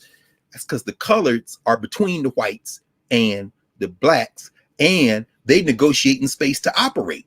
And again, he's trained in the British and the European style. In fact, every time we go to South Africa, we take the obligatory tours, and then we get that out of the way, and then we're going to do, every time we go into the old Parliament House, and you see the tripartite parliament. This is where the whites sit. This is where the colored sit. And we got some few of these Negroes we let play with us, but that's to keep them separate. So Gandhi, as my man Randy Mattori wrote in his book, Stigma and Culture, about HBCU politics and the fractures that often develop between folk from the Caribbean, folk from Africa, folk who are born in diaspora, who are born in the United States. He says, everybody's trying to avoid last place. He calls it last place anxiety. Nobody want to be last as long as there's a racial hierarchy. But what King is talking about by the time he gets to be an adult, and you see some of this in this early oratory he gives, is, the world is fracturing. The world is fracturing. So let me just do a couple other things right quick, and then we want to talk a little bit about the so-called Black National Anthem, and I'm looking forward to that. We can do that right quick. Is King, when I said about the ministers, every minister of prominence in his line. Wait, before you do that, not the Warnock piece. Oh, Warnock. No, it's my fault, but no, that's my fault. I should have had that in my head. Warnock, I think, he's got 2 years, and there are a couple of ways he could pursue this. I mean, what do I know, right? But it seems to me that I guess he already I guess it was the King celebration yesterday, made public statements from Ebenezer, his pulpit. And when you go to Ebenezer Baptist Church, those of you who've been there, you know, National Park Service has preserved the original Ebenezer, and also the King home and their Sweet Auburn, the block and everything. Shout out to those Rangers, those women and men. I love them, you know, really. All the National Park Service people, but particularly those Black and brown folk. And there's young people, a lot of young people work for the National Park Service. Every time I go to a site, I just, you know, but at any rate, when they take you in there and show you around, where you see in the stained glass is A.D. Williams, and in the stained glass is Martin Luther King Sr. Now, why do I mention them? Martin Luther King Sr. marries into the minister line. So when you look at the little chart of Martin Luther King's family, you understand that every preacher comes through, you know, Martin Luther King Sr. marries into the line. His wife, Martin Luther King's mother, who of course was killed playing the organ just between Sunday school and morning service in 1974, Alberta, her father was Adam Daniel Williams. Now, you know, Martin Luther King's brother was named A.D. after their grandfather, Adam Daniel. Adam was the survivor. He had a sister, Adam and Eve. Eve was his sister. He was the survivor. That's the grandfather who was a minister. He was a minister of Ebenezer Baptist Church. That's why he's in the stained glass early on. Adam Daniel's father, Willis, was born into enslavement. Willis Williams and his mother was Lucretia Williams, 30-year age difference between them. That's a whole nother story. Willis Williams is the first minister in the family. Willis Williams, father of Adam Daniel Williams, father of Alberta Christine Williams, who marries Michael King, becomes Martin Luther King. That's all the ministers. All the ministers came through his mother's line. It's important to understand that, because we often think in terms of, you know, how these things operate. We don't think about, but the reason I'm mentioning that is that Martin Luther King's grandfather, A.D. Williams, who died in the house that Martin Luther King was born in, because that was their house. A.D. and Jenny bought that house that Martin Luther King family, you know, was raised in. A.D. Williams was a close confidant, and he was part of the leadership that came out of Reconstruction and built out the force that becomes early Black politics in Georgia. A.D. Williams was a co-founder of the Georgia Equal Rights League. It's another, and then my man James Morgan, who is one of the leading scholars on a lot of this stuff, including Masonic history. I love that young brother. That's my man. You know, he really tell you about it. He was very close friends with Henry McNeil Turner. And so all these, when I look at a Raphael Warnock, without getting too deep, in fact, yeah, I'm thinking about, anyway, I'll talk about that another day. There's a lot of stuff on Henry McNeil Turner that's been published before. Edwin Redkey, Respect Black, but now my man Andre Johnson out of the University of Memphis has a whole shelf of books on Henry McNeil Turner. A lot of his original writings, he's continuing to produce stuff. Look into Henry McNeil Turner. They have a website actually where a lot of this stuff has been posted, primary documents. But when I see a Raphael Warnock, I'm not looking at the dawn of a new day in Georgia that has no precedent. To look at a Raphael, if you yank on Raphael Warnock and take Black politics out, it's going to lead you back through, of course, Maynard Jackson and them. But if you yank on Maynard Jackson too hard, you're going to see John Wesley Dodds and them fall out. And that becomes the generation of Martin Luther King Sr., then A.D. Williams. And before you know it, you're back at Reconstruction when Henry McNeil Turner and them came and they won the elections, and them same hillbilly horde, their great grands, came and said they invalidating the elections because too many Negroes ran. And so when you think of the history of Reconstruction, what we're seeing in 2021, we saw it before in the 1860s and 70s. This is the Reconstruction thing where they sabotaged the Reconstruction governments, and they threw out Henry Turner, who had been elected to the Georgia State Legislature. And this ain't 2021 where you can organize and come back and get the, you know, let's win this. Henry McNeil Turner was out. Henry McNeil Turner said on this right there in Atlanta, Henry Neal Turner, who was cast out of his seat, Henry Turner said, God himself would not come from heaven and pass judgment on my manhood. So what makes you think that I would let any of you buckra do so? Buckra is one of them words like for cracker, peckerwood. You know the words that your grandparents use when they're not in polite company. But at any rate, except he made this public statement. Now, you know, cats now talking about, you know, this ain't this is in our grandparents' civil rights movement. You better go back and study, because I don't know which one of us is trill enough to do that when nobody got their back in the middle of the Klan rally. So, but I'm saying that to say that Raphael Warnock seems to me has 24 months. We talked about this before, because he's coming up for a rematch in 2024, because he's finishing a term. Do we see Kelly Loeffler again? Remember what she did? She backed out. You know, she kept her powder dry. I came here prepared to vote to say invalidate Georgia, but I've reconsidered. Kelly Loeffler, see the way it's going. The hillbilly horde got her shook, and she backed up out of it. Does she run again? Doug Collins, he gonna run for governor probably, so maybe he didn't run for Senate. That fool. But I'm saying, but there's going to be a white nationalist challenge for that seat, and so it seems to me that Warnock, one strategy he could pursue, and I'm not saying which one he should or shouldn't pursue, because again, all politicians, we got to use like what they are, tools. Warnock seems to me could become or aspire to become tapping into that Ebenezer pulpit, which means Martin Luther King Jr., which means Martin Luther King Sr., which means Alberta Williams, which means Willis and Creasy, which means A.D. and Jenny Parks Williams, which means John Wesley Dodds, which means black political power in Georgia and Atlanta. Tap into that whole momentum, and every Sunday you stand in that pulpit like a remix and improvement on Adam Clayton Powell. And then Monday through Friday, you're in Washington proposing legislation, tying it to your sermon message, continuing to organize. Show us, instead of the rhetorical King Day speeches about how we must call this country. Nah, dude. Preach your sermon about the poor. Preach that sermon on the Mount, and then say, and as you all saw last week in the bill that I co-sponsored, we must now go further than even the president has proposed in terms of SNAP benefits. And when we go into the next round of budget reconciliation, because I understand President Biden, Mr. Schumer, you do not want to break the filibuster, but we have budget reconciliation. And I'm not talking about the kind of reconciliation that tells us to beat our swords into plowshares. I'm talking about the type of reconciliation that Chairman Sanders of the Budget Committee is engaged in now to give us another $30 billion in SNAP benefits, because Jesus said, remember what you have done unto the least of these, you have done unto myself. And we're preach your sermon and make it policy. You got 24 months, bro.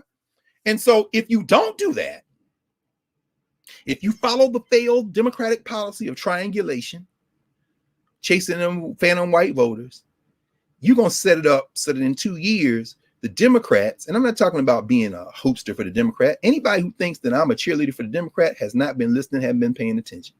Man, they've been calling me all kind of stuff. Dashiki, Democrat. And I love it, though, because, you know, my mom used to say, you open your mouth, put your brain on display. It's like you clearly not paying attention. But if in 2 years, if they don't pursue a different kind of strategy, the white nationalists have realized that they can't win anymore with that fragile coalition. So what they're moving now to do, and what we've seen over the last week, as we both have seen, all of us have seen, they're trying now to act like the last 4 years didn't happen without saying it like that, hoping to keep that white nationalist, quote unquote, Trump core and bring back the people who don't mind white nationalism at all and who are they just don't want you to say it out loud. That's why when you read why we can't, where do we go from here? Yeah. Martin King said the worst white people are the white liberals. So Dr. King, so Raphael, Brother Warnock, Senator Warnock, tap into your Martin Luther King, confront the white liberals, the lukewarm, Now, when they say something about spitting stuff out of your mouth, I ain't gonna get into the theology because it's not my. You ain't out of my. But I mean, if one is serious now, there's a path, but I don't know that he would take a path like that, Professor Hunter. I don't know that he would. We shall see. Yeah, and we shall remember. Oh, we're gonna remember because that's what they're working on now. They ain't never going to forget. They are already trying to triangle. I know there's a couple of things. Let me mention this because on the lift every voice and sing. For those of you, I mean, we heard what. Well, pause. We were, early in the week, a thought came to you. We hit me a text. Hey, maybe we should talk a little bit about lift every voice and sing on Saturday. Why did that come to your mind, Professor Hunter? Do you remember? Yeah. Was it Claiborne? Oh yeah, Jim Clyburn. Yes, our friend. Clyburn. I'm sorry, the one that got Biden elected. How about that? Wanted to replace the Star Spangled Banner with the Black National Anthem, and I lost my mind. For a brief period, I blacked out for just a second. I was absolutely not, Clyburn. Absolutely, that he even uttered that publicly. So I just wanted to know what you thought about. I'm like, Tony, the road we tried. Hell, no, y'all don't get that. I'm sorry. You weren't on that road, right? No. You know what? And I'll be very delicate here. Why? Well, because there's a saying, particularly in Black nationalist circles, that in Pan-Africanist circles, that every old person not an elder. But in the case of Jim Clyburn, I'm raised in the South. There's a certain level of respect here. Okay, yeah. We can disagree. We should be respectful anyway. No, we are being respectful. Right, we should be respectful anyway. Right. That's our humanity. But at the same time, we shouldn't be stupid.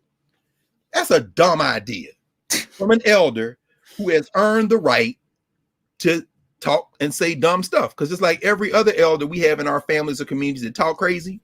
You bring them a plate or put a blanket over them. Say, all right, pop. It's good. It's okay. It's okay. You don't.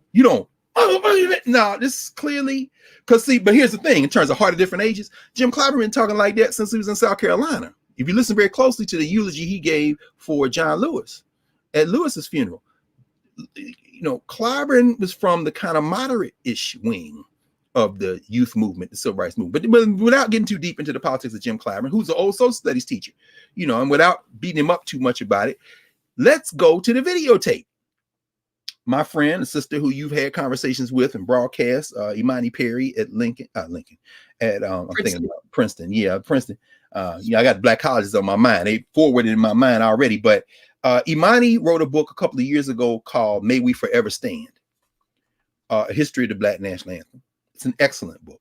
I encourage everyone to get it. She kind of walks through the origins of the book. And of course, she starts where everyone has to start.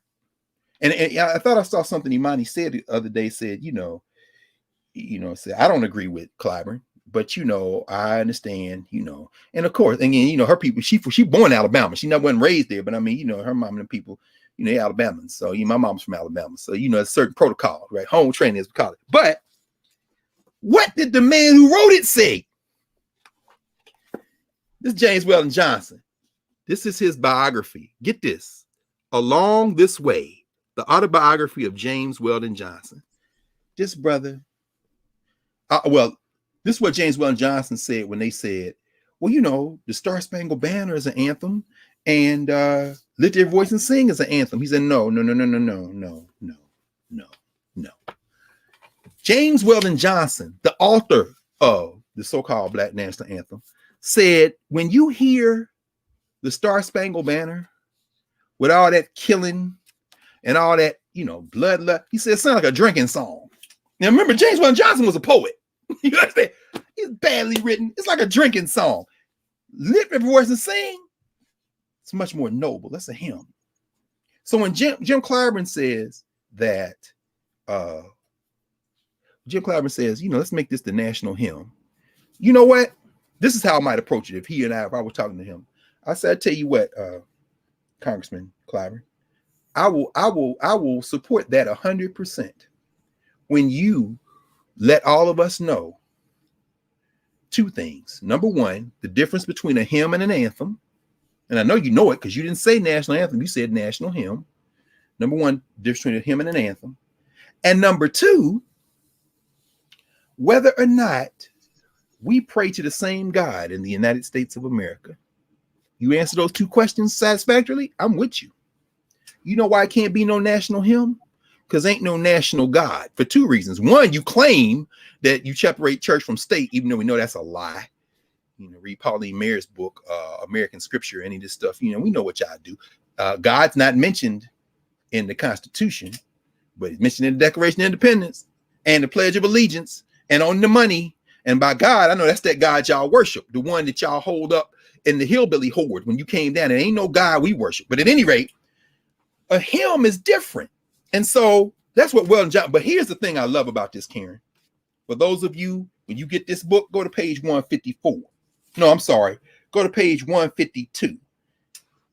James Weldon Johnson, born in Jacksonville, Florida, 1871. His brother Rosemond, 2 years younger than him, John Rosemond Johnson, went by Rosemond his whole life, born 1873. So they born right after the end of enslavement. They're born in Jacksonville. Their mama's from the Bahamas. The Johnson brothers evolved into two very powerful cultural workers. James Weldon Johnson's a hell of a poet. He's a man of letters. In fact, get his autobiography, the autobiography of an ex-colored man. Well, that's the piece he wrote. He means kind of a thinly veiled. It's very interesting. But anyway, Along This Way is the one you should start with. And you see the history of his parents, the history of Jacksonville, which had a public school system very early on, which is one reason why Imani and them think maybe that's why they moved down there, and so forth and so on. Anyway, it takes out of a 400-page book, it takes about to page 152 where you get to why they wrote this song. Here's the thing. Because the brother Rosemond becomes a major songwriter in Tin Pan Alley, Black Tin Pan Alley in New York. These cats is cosmopolitan. He making money. Rosemond Johnson was a dude who was making money as a songwriter. They come along around the same time of another Bahamian by way of California, Egbert Williams. Burt Williams. This is the minstrel show crowd. These are the people who, UB Blake and them. I mean, these guys are hitting their stride or have already been established in this age where Black people are becoming culture. Think about, it's not the same, but it's close enough for young people to think about this. Think about Bad Boy. Think about Def Jam, except don't think about it in 1980s, 1990s. Think about 1900. So they making money in popular songs. So they write ditties and things that are kind of cute, right? Watch this. So they are they making money. So he's in New York with his brother. He writes about how they making money, they doing these things. He says, when I got back to Jacksonville, I found that my artistic ideas and plans were undergoing a revolution. He says, frankly, I was floundering badly. The things that I've been trying to do seemed vapid and non-essential, and the thing I felt a yearning to do was so nebulous that I couldn't take hold of it or even quite make it out. In this state, satisfactory expression first came through the writing of a short dialect poem. One night, just after I'd finished the poem, I was at Mr. McBee's house talking about school matters, about books and literature. He read a long poem he had written on Lincoln, a Lincoln poem, the expression of a Southern white man. I thought it was good and told him so. I also thought, but I did not say, that there was yet to be written a great poem on Lincoln, the expression of a Negro.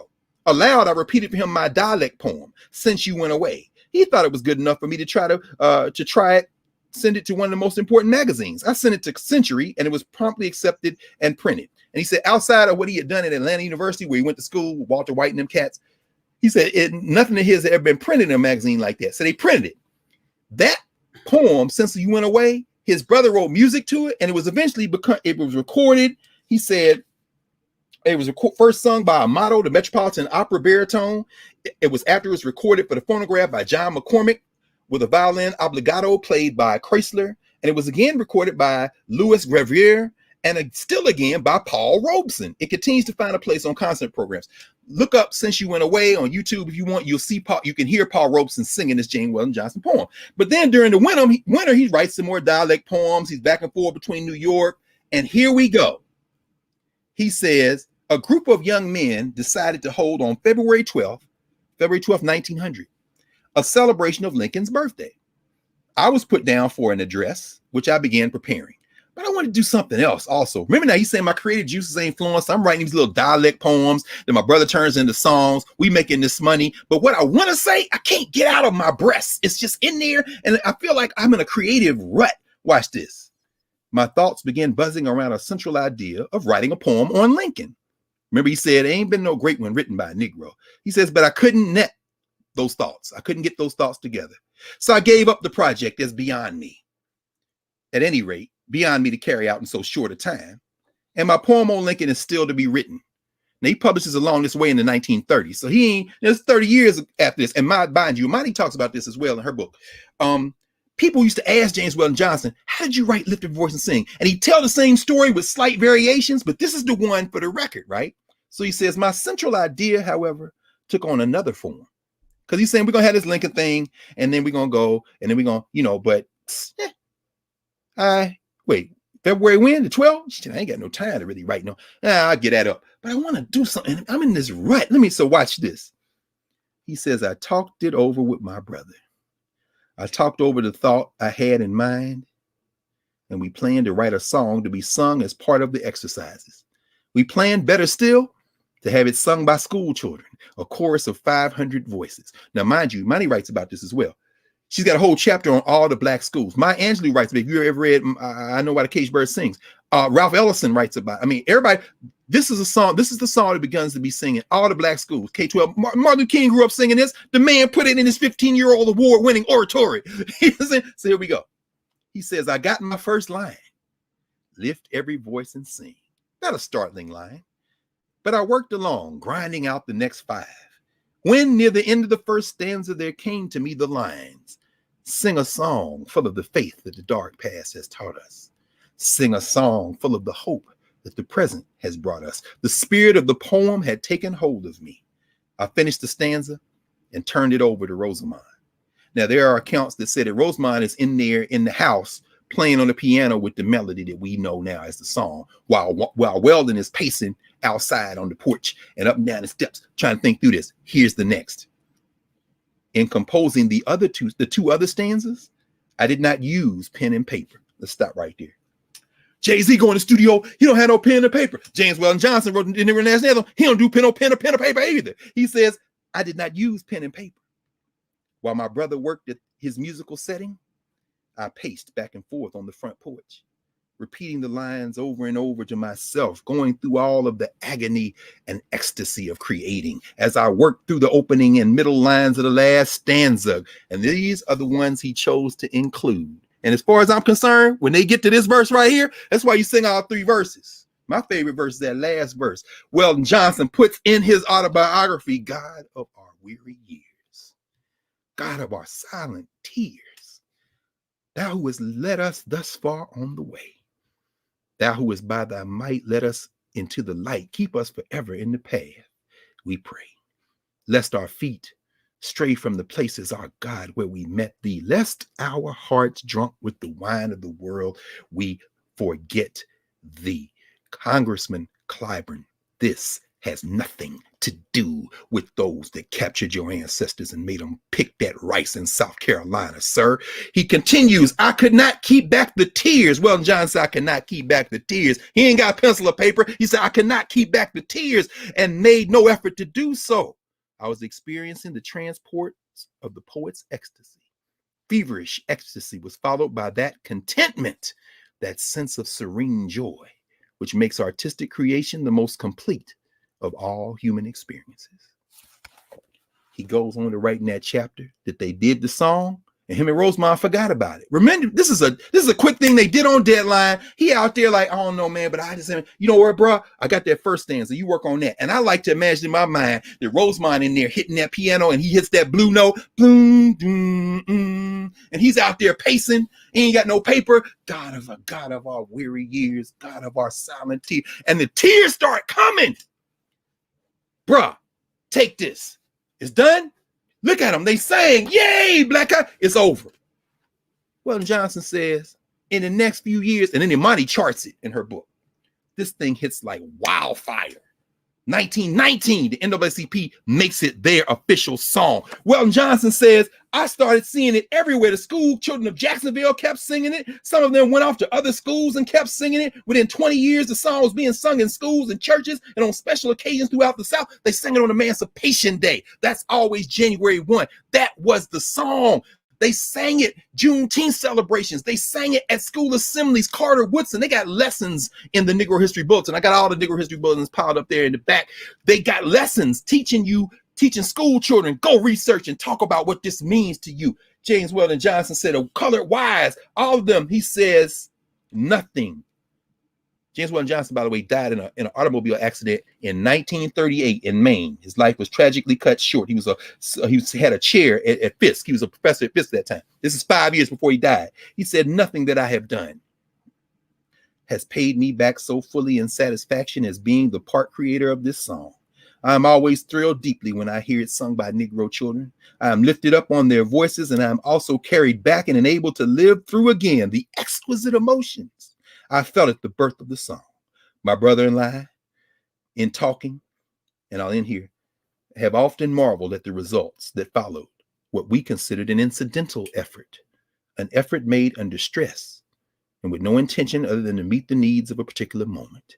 The only comment we can make is that we wrote better than we knew. No, Congressman, no, you're not going to match this to Francis Key in the hold of a British ship, praying for the Americans to win, as enslaved Africans, as Gerald Horne reminds us, are trying to swim to that same ship to escape because they are against you, you racist. You go to hell. Keep your anthem. We got a hymn. And no, Congressman, that is not the American hymn. James Weldon Johnson had told you what it is, bro. Anyway, I'll stop there.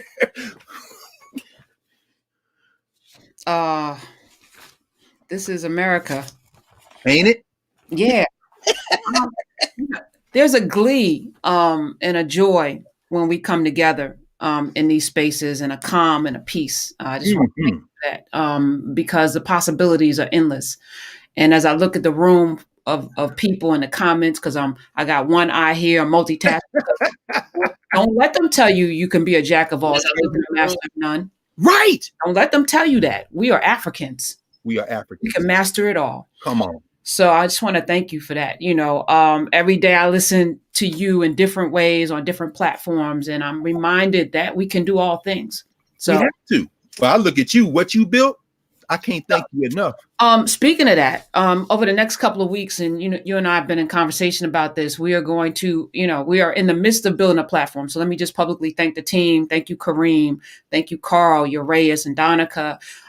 Thank you, all of the folks that are literally right now annotating and dropping the books. This is a very special platform. It is a learning platform. Yes. So all the folks asking about donations, and we're grateful for, the comments and the cash apps and the money, but hold on to your money. Hold on to your money. I get it. Y'all don't want YouTube to get a part of it. We are building a space for us where all of the books, somebody said, can you put the books up? I've been doing it, but I'm going to do it in a way that now makes it make sense in a space. And we got to add, I should have put this. This is Lift Every Voice and Sing. Sandra Catherine Johnson is the executor of the James Weldon Johnson papers. I'm just dropping it because this is another one you should get. This is a book where she asks, and Julian Bond wrote the foreword. They ask 100 different Black people what that song means to them. So I just wanted to mention, and Lift Every Voice and Sing is probably one of the most written about books in children's books literature. I know a lot of y'all, if you go get those children, I can't even page through them. I should say this right quick. I'm sorry. No, I should just page, as I page through them, some of the children's books that Lift Every Voice and Sing has been adapted to will bring tears to your eyes, because they go line for line, say lift every voice, and then you'll see a picture of the artist conceiving that. Tell her, and then when you get to that, God of our weary years, you page it. It may be a Black woman on her knees scrubbing the floor. I mean, it's like, no, y'all don't get that. South Africa messed up because they took Kosi Sikelele Africa. That's a whole story for another day. And they, in order to reconcile with the white South Africans, they created a new national anthem. And most of it, so Kosi Sikelele Africa, Malupagani so Pandowayo, Imwampendebanda wozezu Kosi Sikelela. God bless Africa. God bless the people. God bless the land. Nkosi, thank you, God. Thank you. God bless Africa. That's the hint. But then midway through, you hear The old South African anthem. In South Africa, land. Anthems about bombs and war and shit. You can't put it, damn it, in it together. The best you can't. And just to put a fine point on that, there is no reconciliation. No. With anything born in hatred, come on, destruction, and death. We cannot reconcile with this. There's no healing. No healing. There's no healing. We're gonna have to create a new thing. That's right. Where else? You took us all the way back. You took us all the way back. You mentioned this. You took us all the way back to where we started, Karen, when you said, Dr. King and them, I fear I'm integrating my people into a burning house. Some stuff got to burn. And I know you mentioned one other thing too, sis, United States versus Dustin Higgs, the Supreme Court yesterday. Oh, I wanted to read, that's on your son Mayor piece. Yeah. I wanted to read her whole dissent, but I'm looking at the time too. And I'm looking at time. But I only mentioned it to say that what Sotomayor is doing right now is what Ruth Bader Ginsburg did. And I'm not a Ruth Bader Ginsburg fan on a couple of points. On other things I am. But Sotomayor is doing in dissent what you have to do in terms of the law to put a place marker down for the day you can make that the majority opinion. And she absolutely tapped into some, although she's losing legal stuff. I mean, really, what was the they have put more people to death in this administration in the last few months than they have in the last 6 decades. And she names and lists every single person who was killed by Trump's government. That's right. Executed, including a black man today. That's right. That's right. And so, and I'm only mentioning it because, and like you said, because you brought it up, and also to tie it together to what you just said in terms of this question of spirituality.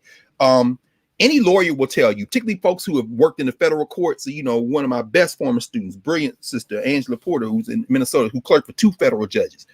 She'll be quick to tell you, if you don't know how the death penalty stuff works, don't get in it in terms of, don't get caught up in, what the person did or what they didn't do. Well, they murdered somebody, said, no, you got it. When you approach it through the law, you have to understand that there are certain ways that you can and can't put people to death if you're following the law. What Sotomayor is writing about in dissent is they have thrown all those rules out. And when they can't win at the district court level, because the DC Court of Appeals stopped it. It stopped one of the executions. If they can't win at the Court of Appeals level, the Fourth Circuit Court of Appeals was going to sit en banc, meaning all of them going to sit determined. If they don't think they can win, they are now appealing directly to the Supreme Court because they have the numbers. This is why, elections, if you don't know how the courts work, do not talk about it. Or at least say, I don't know enough to talk about it. Because see, what we're seeing now, this is what happens when you have federal appointments at every level, district, Court of Appeals, and it was the Fourth Circuit, which was the last one that Trump and them flipped with their appointees, were the ones that said, go ahead and kill them in this last couple of examples. Anyway, go ahead. Give them the thumbs up. Nearly 4,000 people in this room. Yes. Thumbs up. We're going to mess with these algorithms here on YouTube till we, as we build, because 2 things can be true and they should be. We should be everywhere we want to be. We should be. Also, for folks who, Carr names a lot of names. We are here to remember every name he drops will be cataloged and we'll have an annotation and we'll have a link because we got to unearth the people and their connections.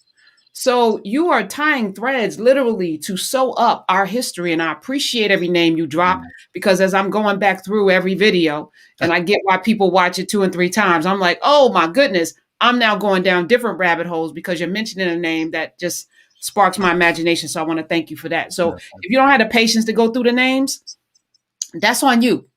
Just close your ears, shut your mouth, put the straw in the mouth. For some of us, every name you drop means something because you're not just dropping them just to name people. No. Purpose. And I'm leaving most of the names out. That's the thing. Right.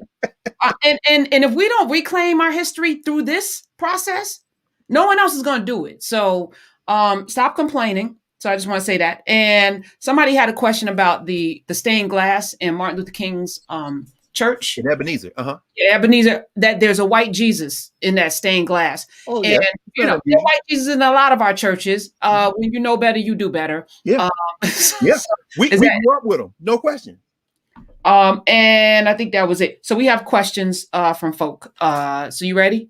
Oh, yes, ma'am. Okay. All right. Let me welcome in Mr. Samba, who is originally from Senegal, coming to us from New York. Hi, Samba. Hey, Baba, how you doing? Hello, can you guys hear me? Yes, the home of Sheikh Anta Diop, man. Yeah, that's right. That's right. Actually, I lived right next to Professor Babakar Sal. I know. Yes. Abu Bakr Musalam and Babakar Sal. These are the disciples of Sheikh Anta Diop. Really? Yeah.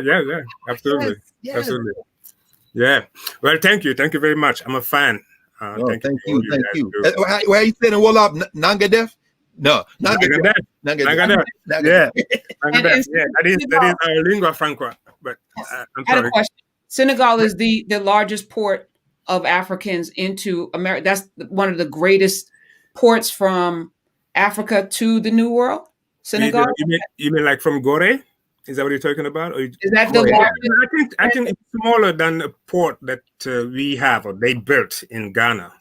Actually, yeah, but it is one of the major ones. But Phyllis Wheatley is one of your the family. Yes, right. That's right. I like to think that Harriet is from there also. That no name, question. Araminta is really a name you see back. Oh, really? Aram and Aminta. Really? So very possibly, yeah. Is it it's not Wolof? Is it Arabic Wolof? Which? Possibly, because all these names you have all these of course influence this Arabic influence because they come very early in Africa, way before the white folks. What part of Senegal are you from? I'm from Dakar, born and raised. You from the city? Yeah. The cosmopolitan. You know, I was just going over with one of my young people this exhibition catalog on Amadou Bamba. Oh wow, okay. Yeah, because we were talking. There you go. That's one of the great icons from Senegal. Oh man, Amadou Bamba, man. I mean, anyway. So I'm sorry, brother. Yeah. So please, yes. So yeah. I do have a question. Nothing to do with today's topic, but as you and Professor Hunter tend to say, like how do we free ourselves or who we are to ourselves? Yes. I wonder if you can get there, if we still buy into this concept of people of color, because as long as we do that, we are assuming white is standard and we are the other. And we cannot be the other, can we? We are the original people. That's right. I think that's something we have to somehow change. I wonder what you guys think about that. I agree with you, brother. I agree with you, Samba. I mean, you know, I don't use people of color, even as I understand in the American context where it came from. So very quickly, and in fact, Sterling Stuckey is a good source on this in his book Slave Culture. He's got a chapter on this whole quote unquote he calls the names controversy. And then there are others who've written about it. I remember a very good article in the Journal of American Ethnic History. Betty Collier Thomas, my friend Betty Collier Thomas, who's at Temple, and one of our great Babas at James Turner, retired now, living in New York, from Ithaca, New York, Cornell. People of color kind of emerges in the 19th century, early 19th century in the United States, as a way for some of the black folk who are working out, trying to figure out liberation movements among the so-called free blacks, as a phrase to use to try to say, we are people just like you. In other words, it's almost like an abolitionist platform kind of thing. You need to stop treating us differently. We see it again prominently. There are other places, but cluster around the end of the 19th century, you know, T. Thomas Fortune and other talking about colored people and people like that, again with that same logic. And then of course, by the time we get into the first quarter of the 20th century, we still see it. People of color, colored people, NAACP, the advancement of colored people. The idea is people is our common humanity, and we just people of color or colored people. We also see it in places like Louisiana. I mean, that's a whole nother thing. Free people of color, which is, you know, there's their color gradations, their class gradations. Who's your mother? Who's your father? Did you come from the French? I mean, and that has a kind of a nastier connotation in some ways. We won't get too deep into that. Anyway, long story short, in 2020, now my assertion, and I agree with you, the normative default position, this is how whiteness maintains its power. It hides behind the normative language. So we say people, and then people say, well, what about people of color? No, you see, you just reinforce whiteness because you assume people means white people. So when people say people of color, I very quickly say non-whites. And I don't even think that's the best language. Maybe the best, you know, but I think Frances Cress Welsing, the global majority, and I don't know if she coined that, but it resonated with me, the global majority, because it puts on its ass this notion that we're minorities. Yes. You know, and that minority thing is on purpose. So as soon as you say, no, global majority, They got problems. A big problem. Look, Dr. King, where do we go from here? Chapter 6, the world house. Dr. King is like, we're the majority. He was saying that in 57. If we had gone on in that Ghana speech, both of the ones he gave, he said, we're the majority. That's exactly right. So, but people try to shrink King. I have a dream where you will be this. Dr. King was colorblind. You clearly haven't read a word of Dr. King.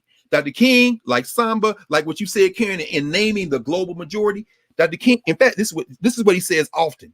He says, Black people in America, we are citizens of the world. And as we embrace our world humanity, he says it's in 57 at that prayer breakfast in Lincoln Memorial. As we embrace our world humanity, we understand that the sins of colonialism and imperialism and the sins of what is happening to Black people in the United States, the Negro in the United States, are the same sins. That comes into the ear very differently than, I have a dream of little Black children and white children. Nah, y'all stop editing Martin King. King was clear on this, and don't act like he just got clear on it the last 2 years of his life. He's been thinking like that since he was a teenage boy, and probably before. So Samba, no, people of color, and when people say it, we get in these conversations, people are still going to use people of color. You can't make people do nothing. But I know, the beautiful thing I like about this, Karen, you say this a lot, we both do, and we all know this. We just keep trying to pour a clean glass of water. Don't get no arguments. People will come to it. Indoctrination is so hard to break. It's hard. I struggle with it too, and I slip up every now and then, but it's practice. It's practice.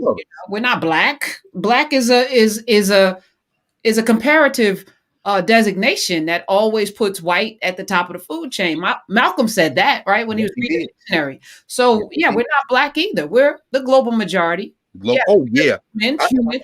The founders of humanity. We could do that. The birth of humanity. That's right. Want to get nasty with it.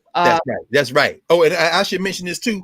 It isn't just who we would think that would be trying to steer us in a certain way to think about how these conversations were going on. Going back to One Night in Miami, whether it be Martin and Malcolm. Here's a little pamphlet called King, Malcolm, and Baldwin.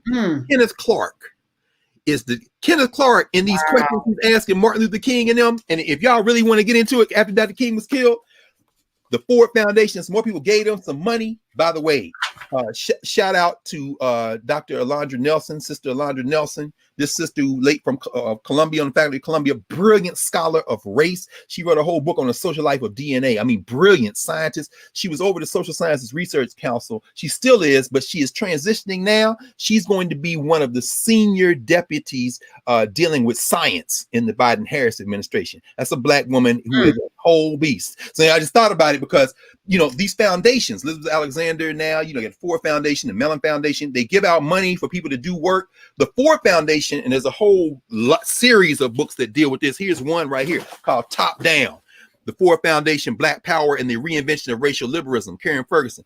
After Dr. King was killed, the government, private industry, they say, look, we can't let these Negroes just come out with this Black power stuff. We got to be able to shape some of this. So they go talk to some Black people and these Black intellectuals, some of them, and say, how can we get that? Because, this ain't the first time we've had Black spokespeople that we didn't pick, that people just elevate and put out. There's a book called The Haverford Discussions, a Black Integrationist Manifesto for Racial Justice. You see the names, Kenneth Phipps Clark, St. Clair Drake, Ralph Ellison, John Hope Franklin, all these people. Maybe Kenneth Clark is in there. Kenneth Clark is asking King, what you think about Malcolm? I mean, this separatism stuff. And he's calling you this, that the King's like, well, I don't know. It's more complicated than that. Then he comes in and asks Malcolm, what you think about Dr. King? Then he said, yeah, I don't think Dr. King's strategy is right. I think, these people just going to beat the hell out of you. You can't, what did you get out of Montgomery but the right to go eat a sandwich at the Crackers store, and he still owned the store. Then he's asking Baldwin. I'm like, dude, I respect Kenneth Clark. Kenneth Clark, Mamie Clark, the Dahl test and Brown versus Board. But be very clear. It ain't just white people who, by locking us into this idea of Black-white binaries and America and the domestic agenda, lead us off the path. King and them were always bigger than the United States. So, when you see little things like this, always be reminded that anybody telling you that we're not citizens of the world, that we are not the global majority, that we should focus on here exclusively, that's somebody who has a lot more work to do. And some of them have an agenda. I was going to say, or somebody's paying them. Paying them well, no question. All right, let's welcome Josie. Josie is coming in her car. Not Hey, sure Josie. where in the world Josie is. Hello. Hi, Hey. Josie. Hey, can you hear me? Yes, we can hear you. I like that awesome. framing. I like that up through the frame. That's pretty cool. So, I had to bring my mother to get her vaccine. She's 89 and I'm her caretaker. So I'm in the car outside the car. God bless. Is she in, she's in there now? She's in the clinic. And I thought you could meet her because my mother's 89. We're from St. Vincent in the Caribbean. And my mother trained us as little people to go to the market square for political discussions. And my mother has been marching. In fact, the George Floyd marches in Newark with POP, with People's Organization for Progress. Oh, of course. She was out there at 88 with her mask, with her eye, and with me with a beach chair.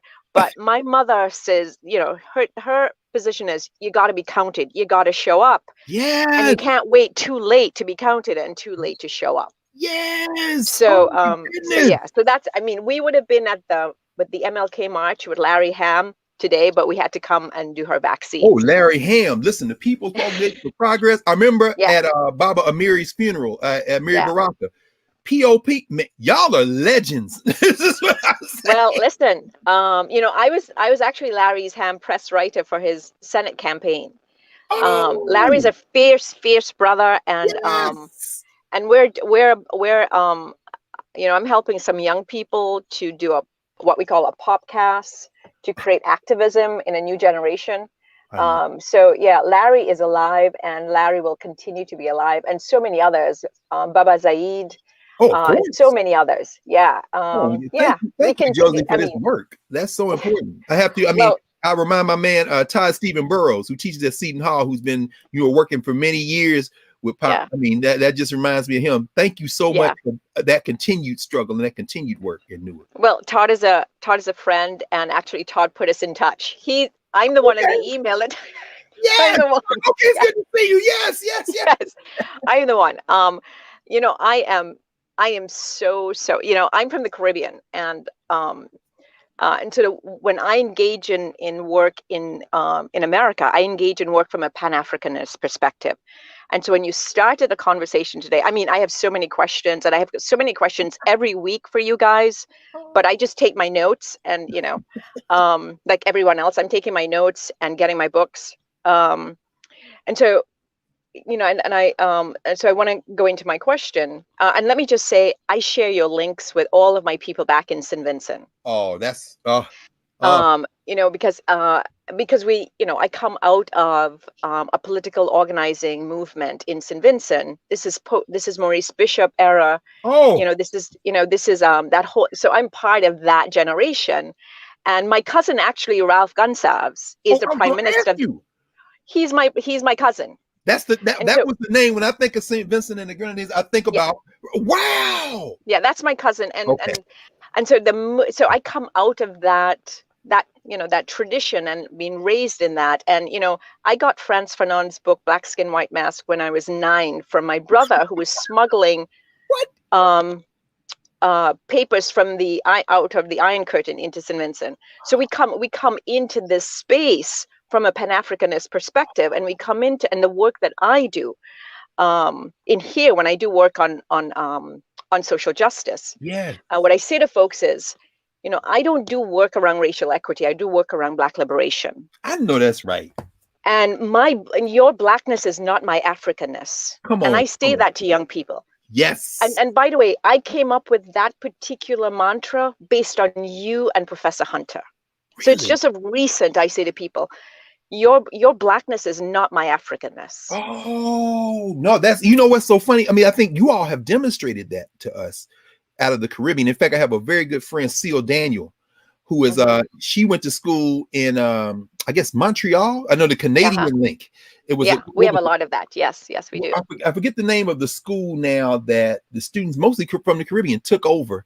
And they broke into the computer room, and I have the books here somewhere. But anyway, so with all due respect and gratitude for the fact that that language has emerged and you kind of taken it and moved. Sounds like you've been doing this since you were a little girl. You were going to you sound like some Walter Rodney kind of stuff. Y'all. Yeah. So Walter Rodney and Fanon are books, because my siblings are 15 years my senior. Aha. And my uncle was a leader in the Black liberation in the 70s when you had Black liberation movements. So my uncle Stanley, right? Yeah. So so we were raised sort of like in that space. And by the way, you engage in your work and your life from a political construct that drives you to liberation. No question. And so it brings me to sort of one of my 100 million questions for you and Professor Hunter, and the one today, because I like the way you started off class today. Tim Snyder from the New York Times did a piece called The Abyss.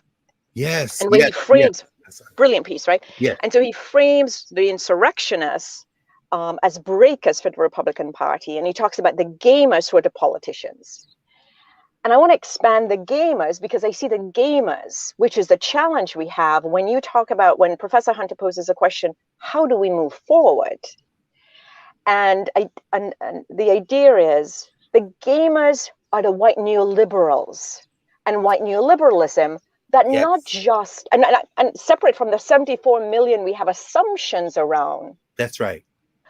When you look at the white neoliberal media, and I'm talking about both Black and white people engaged in this white neoliberal politics, the idea that somehow we have overcome white supremacy, somehow we've overcome, because you cannot have capitalism without white supremacy, and to break the back of capitalism, you have to break white supremacy. No question. So we're not, if we are choosing the path through white neoliberal politics, which a Black elite are, and let me say, brother, forgive me, HBCUs are, we're creating we're creating a stratification within public education for Black people by seeing HBCUs being funded by white neoliberals as they cloak their white supremacy and their capitalism.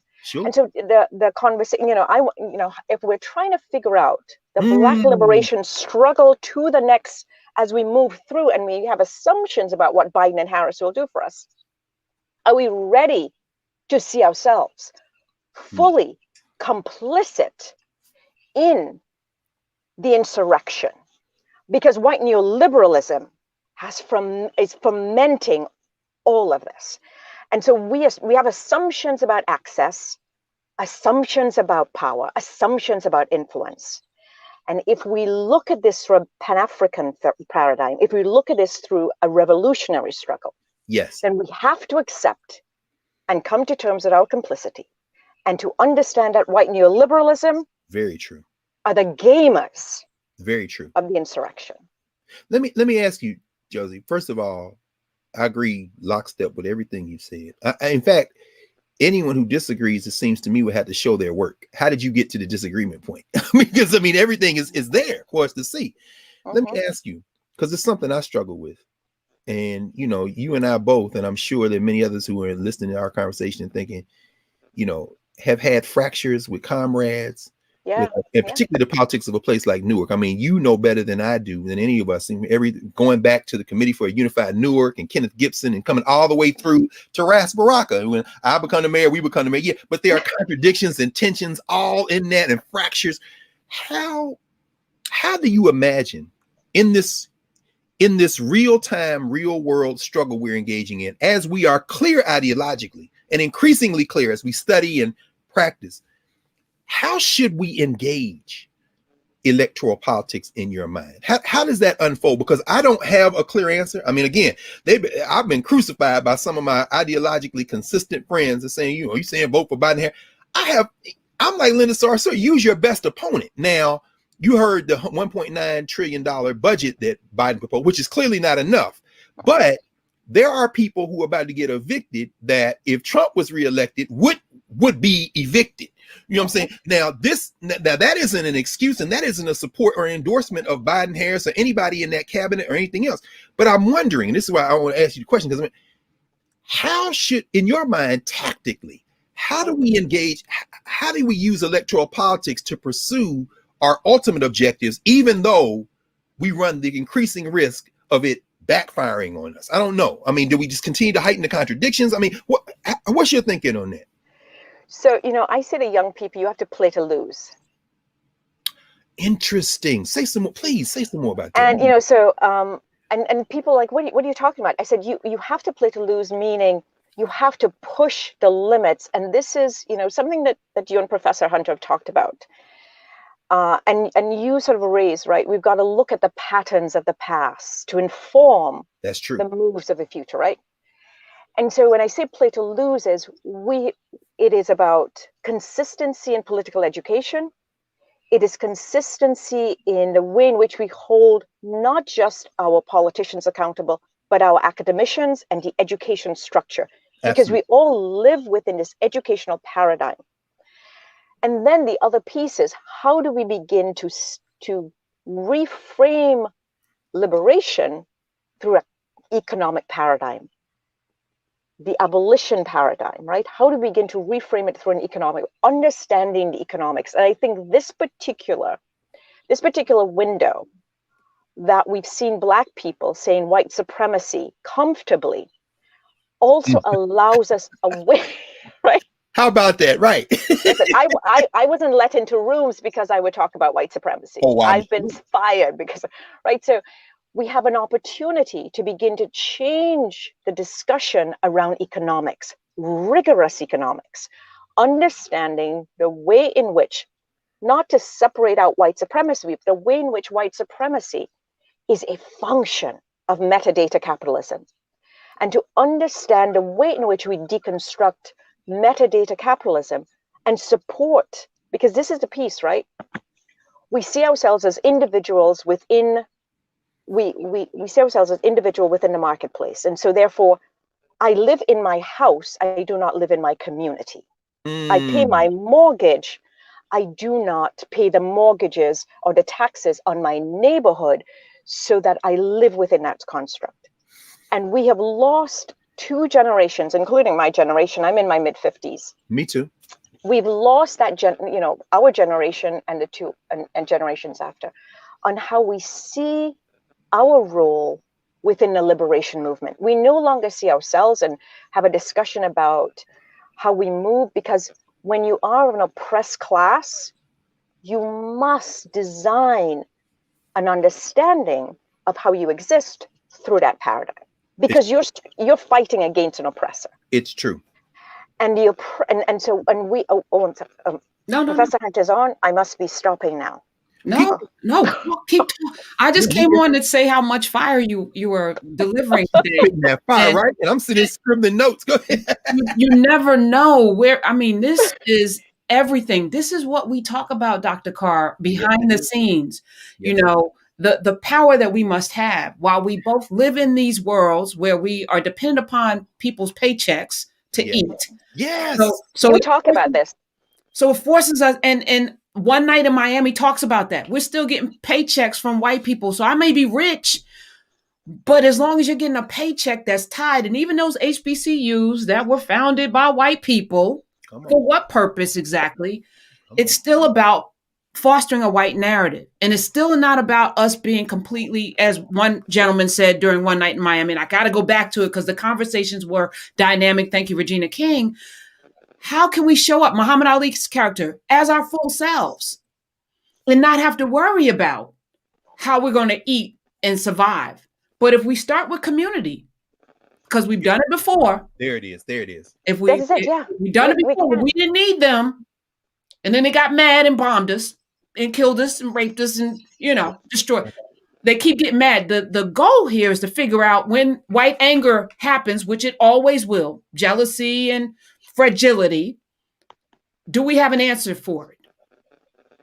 That's the question. Yeah. I'm out. And so that you're answering, I think, the question posed by Professor Carr, right, to me, which is, so how do we do this? This particular class has inspired me around activism. This class that you and Professor Hunter in. And so I think the replication of the education that gets us to understand, because as an individual in a classroom, I say to Medgar Evers students, I say to you at MEC? political theory, right? Yes. So I say, Yes. I said, you have to understand this. You are getting a degree from a mediocre school. You're getting a mediocre degree. And by the way, and this is a larger construct in which that is being described, right? Absolutely. You are getting a degree in a highly stratified marketplace that Bezos has transformed, that you will not get a job at the cleaners in the neighborhoods where the technicians who work for Amazon live.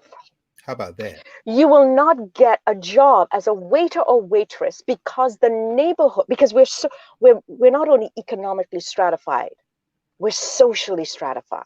Absolutely. We will no longer cross paths. That is the intersection, what metadata capitalism has done, which is why when I talk about we have to address white neoliberal politics, forget the 74 million. Oh, yeah. The white neoliberal paradigm that says, I am shocked that there's gambling going on in the White House. Right. I am shocked. Trying to back out. Right. And now we are going to form alliances with our HBCUs stratification.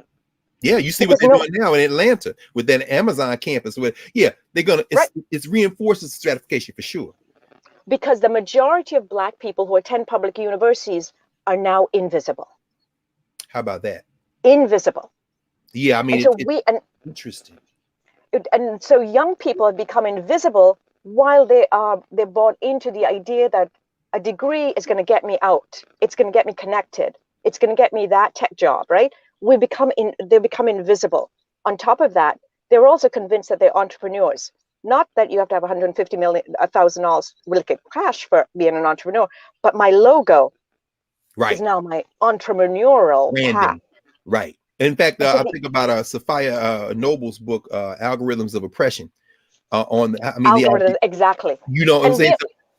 And we're participating in that. This is why I think that the idea, and I'd love for us going forward, Hunter and Carr, to talk about metadata capitalism and how we're seeing the patterns of oppression showing up in the new iterations of capitalism, because capitalism is like it reinvents itself. Oh, no question. It keeps right, and so we have to look at the patterns and the role that we're playing in those patterns, because as we stratify, we are rendered non-existent. Yeah. Mm-hmm. The 1.9 trillion you talk about, will not cover the invisible society. What one at all. I mean, it seems to me that's why I ask you in terms of the political implications. It seems to me that there's an element of guerrilla warfare in play in terms of politics. I mean, the idea, I love this, play to lose.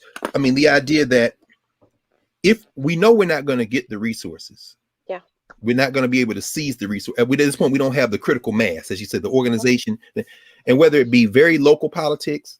I mean, when I think of federal politics, I don't think of the savior paradigm, the savior model, because as you said, the Black elite have done quite well, and they will continue to serve a buffer role. I mean, we know that's just classic historical materialism. We know that. I mean, and racial capitalism is going to make it even more obvious. But the idea that the organization work, the teaching and learning work, and Dr. King writes about this. In fact, he talks about the fact that education is critical, it's indispensable, and that it's not enough, that it must be combined with social and economic power. And then he, but that having been said, I think of the federal apparatus in terms of electoral politics as an apparatus that we attempt to not restructure and repurpose, but in kind of a guerrilla style, siphon off resources to the local, to the type of building initiative. So Medgar Evers is a perfect example, I think. Evers as an institution that's closer to like where I went to undergraduate, Tennessee State, than it would be to a Howard or to a Morehouse. Working class people, 400 college for that matter, folks who, are trying to improve their lives, but then who have access to you by virtue of the fact that, and I know that there are many challenges. I was with my friend Tony Brown and one of our Karen's colleagues at Hunter, and listening to Brenda Green, Dr. Green, of course, one of your colleagues talk about this assault Evers is under right now. The question I have is, and I guess I'm trying to figure out is it tactically sound to bang on the federal apparatus to try to filter to an Evers or a Tennessee State or a North Carolina A&T? And I'm just thinking now exclusively about these black colleges, the colleges where these people are, even if it's just a sliver of resources, to allow us the liminal kind of temporary space to have access so we can still pay our light bill and eat to these young people, to get to, in other words, it seems to me that this is less a kind of a philosophical debate than it really is a tactical discussion on how do we best gain access to resources that we know are being used to oppress us, to repurpose them. That I don't have a good answer for that. That's why I'm asking. No. Okay. Let me unmute Josie. Sorry. And no. And people want to the beginning of the conversation, right? Yeah. people want to meet your mother, Josie. So Kareem hit me back door. We're gonna have a conversation, you and I and your mom at some point. This space that we're creating is literally going to be a learning space. It's going to be the new school. And In Class with Carr is foundational, but we're going to be having conversations with Dr. Sophia Noble. Yes. You know, the algorithms of what is it? Algorithms of hate? Of oppression. Yeah. Of oppression. You mentioned capitalism. What was it? You mentioned a couple of things that people wanted you to explain. Racial capitalism. Racialized capitalism, metadata capitalism. Metadata capitalism. Yeah. Explain that, please. And so because we now live in a society of metadata. We run on algorithms. We attract. We are everything. We are a number, and that number gets crunched. So we live in a world where we're constantly being crunched. In the old days, we could live off the grid. Grid has been the grid has been co-opted, and it's also being crunched. We're being monitored. And I give an example to the audience. So the reason that folks were taking selfies last week, they had assumptions that the algorithms of oppression were only being used on non-white designated peoples. How about that? That they would not be tracked because they understand the world. That's right. Through that paradigm. That's right. So they could take selfies, but they wouldn't because they'd seen at Ruby Ridge and in other places that white supremacists had gotten away with what they were doing. That's right. And so they could get away with the selfies because their bodies and minds are not surveilled. There's no number crunching. Have you seen Shoshana Zuboff's book, The Age of Surveillance Capitalism? I mean, it's like a one-stop place where she talks. It's a one-stop place. Yes. And so it is out of that I sort of coin. It's metadata capitalism, right? Okay, got it. I call it metadata capitalism because because Bezos has changed the marketplace. He's changed how we work. No question. He's changed work. He's changed how we function as employees. He's changed like Ford changed. He's changed who we are in the workplace. And you see how when Elon Musk and them zoom past him as the richest people, it's the tech billionaires that have now reduced him to he's a peon in the game. And even though he's that's exactly wow. Yes. And so that's so and so I try to get young because the idea is when Fanon says every generation or become obscure. The famous quote. Our generation. That's right. It is our generation as well, Professors Carr and Hunter. We have to do that because we'll lose it. Our generation's being lost. So every generation, it is not just the new generation. It's very true. It is every generation until you die. Josie, let me say this is very interesting because I think we may have mentioned this a couple of weeks ago. I'm reading Toby Green's book, Fistful of Shells. You did. You mentioned that. Yeah. And it's interesting because what you've said is so important. Think about Karen Fields and her work on racecraft. I mean, the idea that this system of oppression will look like it completely changed shape, but the underlying rhythm remains in place. That oppression and the idea that when we were being snatched out of Africa and taken to the Caribbean, taken to North America, the thing that was being taken out was us. That was the commodity of exchange. And while there were material exchange like cowrie shells or cloth or, gold, the hard currencies of the West were being formed, the silver, the gold. And so the thing that we were deprived of, and Toby Green would make the argument, and that's right, I remember now, we talked about this. Toby Green, of course, making the argument that the thing that was being taken out of Africa was that human capital, which is a fungible asset, which is you got to keep taking bodies out. And Joseph and Corey, as far as I'm concerned, done a lot of work about this. But I'm bringing it up to now, thinking as you're talking, this system in reinventing itself, but keeping in place the hierarchy, the stratification, has, it seems now, unveiled slowly a capacity to maintain that system of extracting value while preventing us from being able to acquire value for ourselves.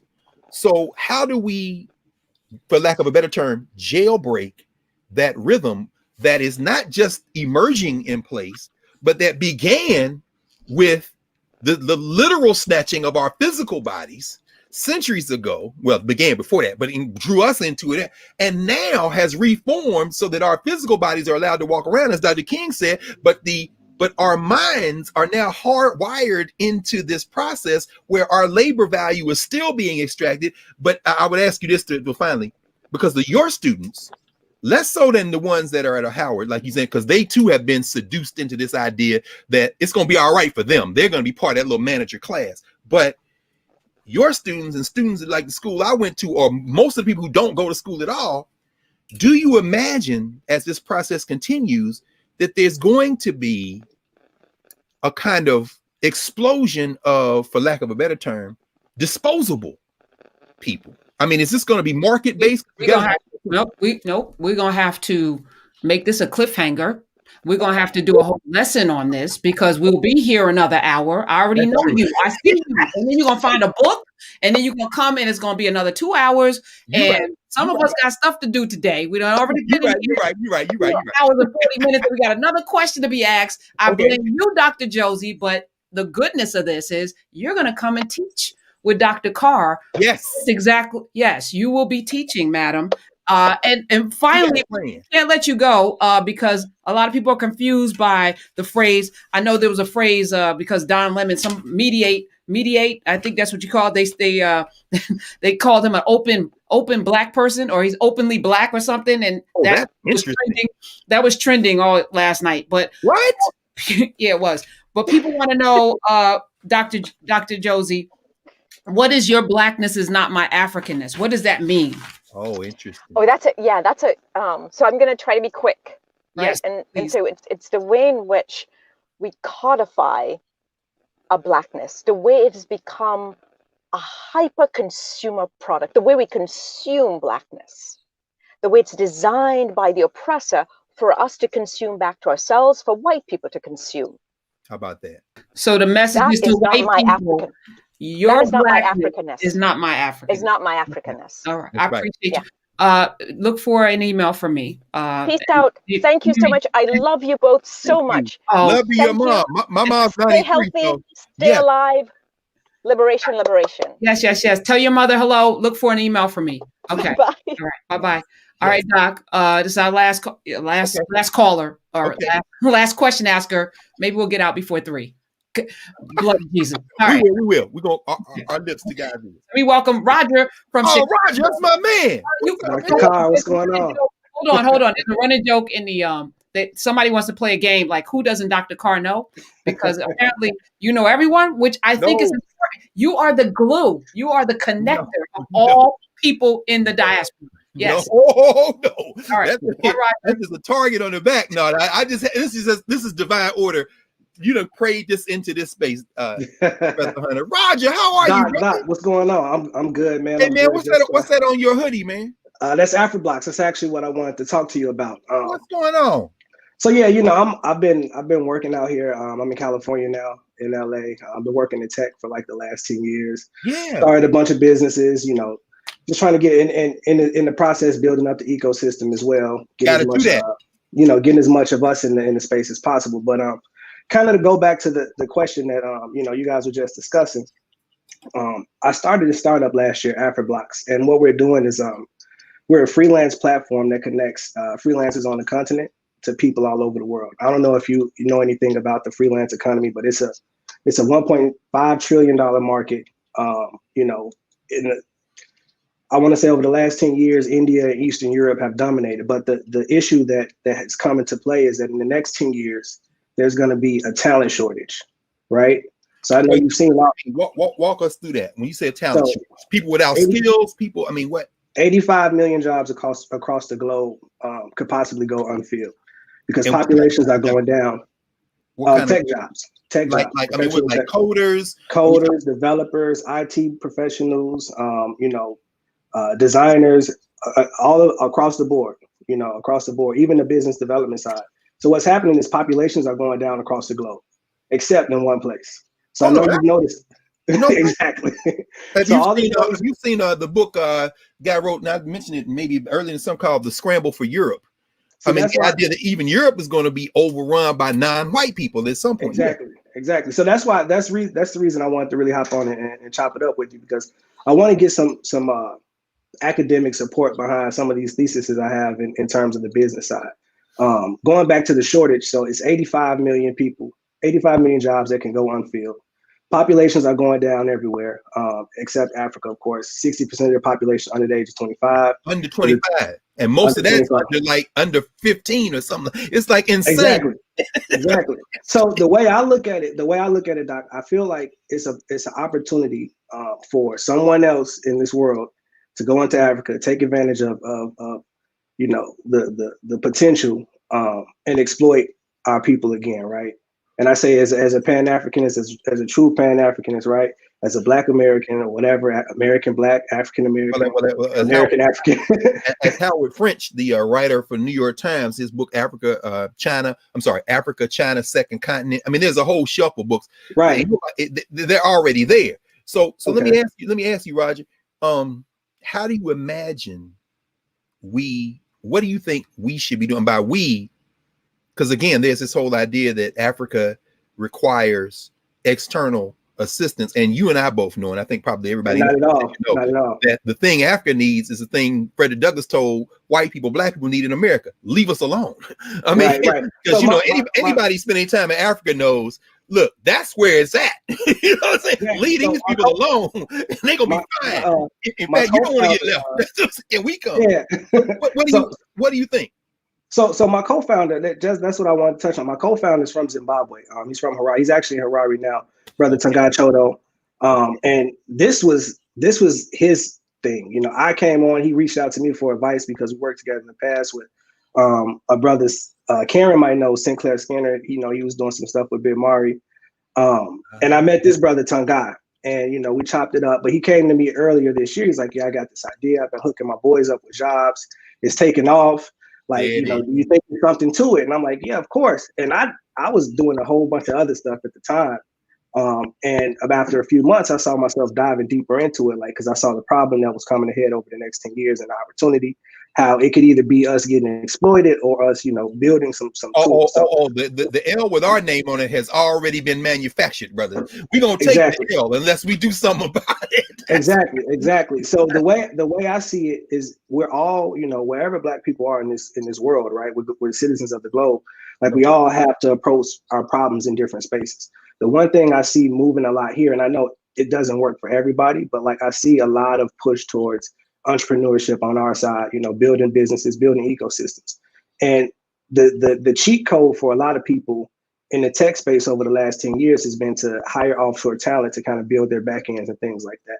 So we're making that connection right now with our people here in the States. If you got a business, whether it's a small mom and pop shop or it's a startup, and it's just you or you and two people, and you don't have a designer or you don't have a software developer, we can walk you through that process and get it done affordably. Like, we never say it's cheap or anything like that, because our brothers and sisters, they got the same talent. They just live in a space where the cost of living is a little lower, so they can adjust their rates. So to what? Okay, so now to what purpose beyond the assistance? That's kind of the question, right? Like, the commercial part of it, the building and whatever, you know, we got to play that part of the game. That's fairly straightforward. Yeah, I see that. But now, where do you imagine that then? Let's assume that not only is that level of network, level of access achieved, but it supersedes even our wildest imagination. Yeah. What would then be the result of that? The result of it would be that anybody in the next 10 years, 2030, when Google, Amazon, and any of these Alibaba, any of these other companies start calling. And I'm glad you said Alibaba, because people in the United States think Amazon is it. Nah, there's an infrastructure. So here are the problems right now. Wait, come calling for what? To buy? To work, because they're gonna come. They're gonna come for talent. They're gonna need people to do these jobs. They're gonna need people to fill these roles. This isn't about independence then. No, let me jump in. This is about control. Please, Karen, because you do the Tech Tuesday. No, I mean, for the last 6 years, I started off actually with a Tech Tuesday on the Carr and Hunter show. Yes. Because Prince, before he died, was trying to get 1 million kids to learn, black boys to be exact, to learn how to code, and he was working with Van Jones. It never ended up happening. Prince died, of course, and Van Jones, moved on to other things. That said, it was my commitment to make sure that I know about this unmanned, millions and millions of unmanned jobs, which is why he wanted to get 1 million kids, black kids in the hood, to learn how to code, because those jobs are going to be there. So I've been on this mission. Sinclair Skinner, I love blackpeople.com, Howard graduate, engineer, Zimbabwe, and also, Dominican Republic, black man from Howard. We have a brother named Dele Atande from London, Africa. There are so many people involved in this. So the challenge, and I want to tie this up because we won't be able to answer this question on this class, Roger. What we must do is build that infrastructure that you're talking about, because you're right. Ghana and Nigeria alone have more young black people under the age of 18 than any other place in the world, and they're smart, they speak English, and we need that capital. It won't be transatlantic slave trade again, not on my watch. Exactly. That's the point I'm getting at, and I think, Doc, what I'm saying is those people are going to come regardless. They're either going to come and have employees, they're going to come, and have contracts with black people. Sorry, I'm sorry. Yeah, they're already saying. Yeah, it's gonna be. They're gonna come and they're gonna hire employees where they can be able to dictate and do what they want, or they're gonna come and they're gonna contract with black companies to be able to carry out these jobs that they want to do. And I'm saying we can all participate in that across the Pan-African diaspora. Let's do this, Roger. Across the whole board. Let's do this off mic. Let's get together, build a plan. Part of the thing that we're building in this new platform, there'll be a think tank. So it's not just about community. It's not just about classes and lessons. We're going to have places where you can build your neighborhood and have a discussion. Of course, there'll be book clubs because people want to talk about books. But this is bigger than talking about books, y'all. No question. So there should be a space in there where we build this thing that we want to see happen. I think we talk a lot, but you can do. I know. I see you. So let's get together and let's get it done, because we have the capacity to do that. So you didn't ask a question; you came with a solution. I challenge you to actually. Which is why I would expect that, Roger. But I do want to hit you up, Doc, because I do want to draw back on some of the past experiments with Pan-Africanism and how it's worked out in the past, and some of the pitfalls, and how can we justly incorporate that. It's capitalism, because that's what it is, and that's what we got to play with right now. But how can we do that in a humane and just way? You know what I mean? Without exploiting anyone. I think ultimately I would have to come down on the side of Martin King, and that's really that last year of his life. You see him really heavily hitting on those ills of materialism, militarism, racism. By materialism, he's talking about capitalism. Yeah. And in fact, one of his close confidants, who the Kennedy brothers said he had to get rid of, Stanley Levison. This is a book called Dangerous Friendship. Ben Cameron has written actually several books on relationship. White dude, Dangerous Friendship. Stanley Levison, Martin Luther King, and the Kennedy brothers. King is really writing about the fact that capitalism can't be reformed. There's no more form of capitalism. But that having been said, I think, and what Karen is saying, is so important. The space she's building out, like what we're doing right now, the conversation we're having, the role I see, perhaps the role for me, somebody like me, And all of my colleagues, again, we everybody sees, the two of us every week, but we're part of a whole lot of people. You saw Josie, for example. We provide a little bit of points of entry to exactly what you're talking about, Roger, the memory of what we have done, so that then, having been fully informed on what we have done, what worked, what hasn't worked, what we should probably back away from, we can then strategize and, as Karen says, execute in ways that will allow us to transform the society. And so I'll end with this very quickly, because as Karen said, this is the beginning. When we look at a Martin Luther King, the idea that we should think about Dr. King as we're reading and talking, which is that one little role, that point of entry role, part of the point of entry role, we should now set down the Washington Monument stuff, set down the I Have a Dream stuff, set the white facing, anti-racist, all that stuff. That stuff is a distraction. And that's why it will receive the kind of generous funding to be the center of race conversations. Race conversations are discussions about maintaining whiteness. Do not make any mistake about that. So when people say, yeah, we need to talk about being anti-racist, we need to talk about equity, we need to talk about justice and social, yeah, all that's about maintaining that stratified hierarchy that we heard Josie talk about. And so, Roger, when you talk about the coin of the realm of the world we're in now, the technology, the idea, that's all designed with the idea of keeping the current system, and by that I mean the political economy, in place.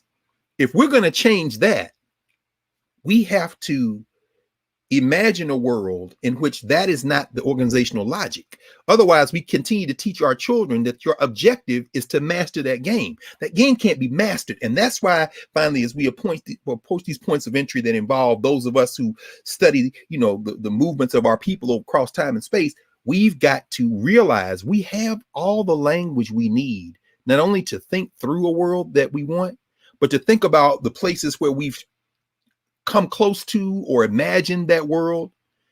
And then going forward, we draw from that and have the momentum and build this different world, because the one we're in is unsustainable. Either we're going to tear it apart and build a better one, or it's going to collapse under its own weight. And the way it looks now, it looks like this thing is getting ready to crack. There's not going to be another round of this, because the ball is going to evict us as tenants.